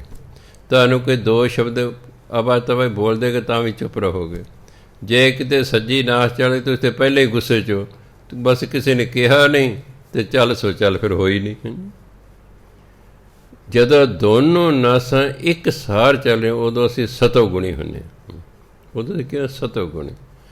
ਜਦੋਂ ਬੰਦਾ ਸਤੋ ਗੁਣੀ ਹੁੰਦਾ, ਜੋ ਸੁਣਦਾ ਸਿੱਧਾ ਹੀ ਉਸ 'ਤੇ ਅਸਰ ਹੁੰਦਾ। ਕਈ ਵਾਰੀ ਬੰਦਾ ਸਤੋ ਗੁਣੀ ਹੁੰਦਾ ਅਤੇ ਸਤ ਸੰਗਤ 'ਚ ਆ ਜਾਂਦਾ, ਬਸ ਉੱਥੇ ਕਥਾ ਸੁਣੀ, ਐਸਾ ਮਨ 'ਤੇ ਅਸਰ ਹੋਇਆ, ਨਾਲ ਦੀ ਨਾਲ ਹੀ ਬਦਲ ਜਾਂਦਾ। ਇੱਕੋ ਕਥਾ 'ਚ ਇੱਕੋ ਦਿਨ 'ਚ ਹੀ ਬਦਲ ਜਾਂਦਾ ਉਹ, ਕਿਉਂਕਿ ਸਤੋ ਗੁਣੀ ਸੀ। ਉਹਨੇ ਗੱਲ ਨੂੰ ਬੜੇ ਧਿਆਨ ਨਾਲ ਸੁਣਿਆ ਅਤੇ ਉਸ ਨੂੰ ਸਵੀਕਾਰ ਕੀਤਾ। ਐਂ ਇਸ 'ਤੇ ਸਾਡੇ ਤਿੰਨ ਸੁਭਾਅ ਨੇ, ਰਜੋ ਗੁਣੀ, ਸਤੋ ਗੁਣੀ, ਤਮੋ ਗੁਣੀ। ਤਮੋ ਗੁਣੀ ਜਿਹੜੇ ਹੁੰਦੇ ਨੇ ਕ੍ਰੋਧੀ ਲੋਕ ਹੁੰਦੇ ਨੇ, ਲਾਲਚੀ ਹੁੰਦੇ ਨੇ, ਕ੍ਰੋਧੀ ਹੁੰਦੇ ਨੇ, ਛੇਤੀ ਗੁੱਸੇ 'ਚ ਆ ਜਾਂਦੇ ਨੇ। ਰਜੋ ਗੁਣੀ ਹੁੰਦੇ ਨੇ, ਉਹਨਾਂ ਦੀ ਅੱਗੇ ਵਧਣ ਦੀ ਇੱਛਾ ਹੁੰਦੀ, ਅਸੀਂ ਤਰੱਕੀ ਕਰੀਏ ਭਾਵੇਂ ਦੂਜੇ ਦਾ ਨੁਕਸਾਨ ਹੋ ਜਾਏ। ਸਤੋ ਗੁਣੀ ਹੁੰਦੇ ਨੇ, ਤਰੱਕੀ ਤੇ ਕਰਦੇ ਨੇ ਪਰ ਕਿਤੇ ਮਾੜਾ ਨਹੀਂ ਕਰਦੇ, ਭਲੇ ਲੋਕ ਹੁੰਦੇ ਹਨ। ਸੋ ਇਸ ਲਈ ਗੁਰੂ ਮਹਾਰਾਜ ਕਹਿੰਦੇ ਸਾਨੂੰ ਸਮਝਾਇਆ ਕਿ ਭਾਈ ਪਰਮਾਤਮਾ ਦਾ ਨਾਮ ਜਪੋ। ਅਸਲ ਪਰਮਾਤਮਾ ਦਾ ਨਾਮ ਹੀ ਅੰਮ੍ਰਿਤ ਹੈ। ਅੰਮ੍ਰਿਤ ਏਕੋ ਨਾਮ ਹੈ, ਪਰਮਾਤਮਾ ਦਾ ਨਾਮ ਹੀ ਅੰਮ੍ਰਿਤ ਹੈ। ਇਹਨੇ ਹੀ ਸਾਡੇ ਅੰਦਰ ਸਾਰੀਆਂ ਬੁਰਾਈਆਂ ਕੱਢ ਦੇਣੀਆਂ ਹਨ, ਕਿਉਂਕਿ ਪਰਮਾਤਮਾ ਦੇ ਨਾਮ 'ਚ ਇੰਨੀ ਤਾਕਤ ਹੈ, ਇਹਨੇ ਅੰਦਰ ਜਿੰਨੀਆਂ ਬੁਰਾਈਆਂ ਨੂੰ ਧੱਕੇ ਮਾਰ ਮਾਰ ਕੇ ਬਾਹਰ ਕੱਢ ਦੇਣਾ ਹੈ, ਕਿਉਂਕਿ ਨਾਮ 'ਚ ਤਾਕਤ ਬੁਰਾਈਆਂ ਤੋਂ ਵੱਧ ਹੈ। ਹੁਣ ਨਾਮ ਤਾਕਤ ਜ਼ਿਆਦਾ ਹੈ, ਬੁਰਾਈ ਹੈ ਦੀ ਬੜੀ ਤਾਕਤਵਰ ਹੁੰਦੀ ਹੈ, ਪਰ ਨਾਮ 'ਚ ਵੱਧ ਤਾਕਤ ਹੋਣ ਕਰਕੇ ਸਾਡੇ ਅੰਦਰ ਬੁਰਾਈਆਂ ਨੂੰ ਬਾਹਰ ਕੱਢ ਦਿੰਦਾ ਹੈ। ਮਨ ਸ਼ੁੱਧ ਅਤੇ ਪਵਿੱਤਰ ਹੋ ਜਾਂਦਾ ਹੈ ਅਤੇ ਫਿਰ ਜਾ ਕੇ ਕਿਤੇ ਪਰਮਾਤਮਾ ਦੀ ਪ੍ਰਾਪਤੀ ਹੁੰਦੀ ਹੈ। ਇਸ ਲਈ ਇਹ ਨਾਮ ਅੰਮ੍ਰਿਤ ਗੁਰੂ ਤੋਂ ਪ੍ਰਾਪਤ ਹੁੰਦਾ। ਅਤੇ ਕਿਸ ਨੂੰ ਹੁੰਦਾ? ਕਹੇ ਨਾਨਕ ਜਿਸ ਨੂੰ ਆਪ ਤੁਠਾ, ਜਿਸ 'ਤੇ ਪਰਮਾਤਮਾ ਆਪ ਖੁਸ਼ ਹੁੰਦਾ ਤਿਨ ਅੰਮ੍ਰਿਤ ਗੁਰ 'ਤੇ ਪਾਇਆ, ਉਸ ਨੂੰ ਹੀ ਗੁਰੂ ਤੋਂ ਅੰਮ੍ਰਿਤ ਦੀ ਦਾਤ ਪ੍ਰਾਪਤ ਹੁੰਦੀ ਹੈ।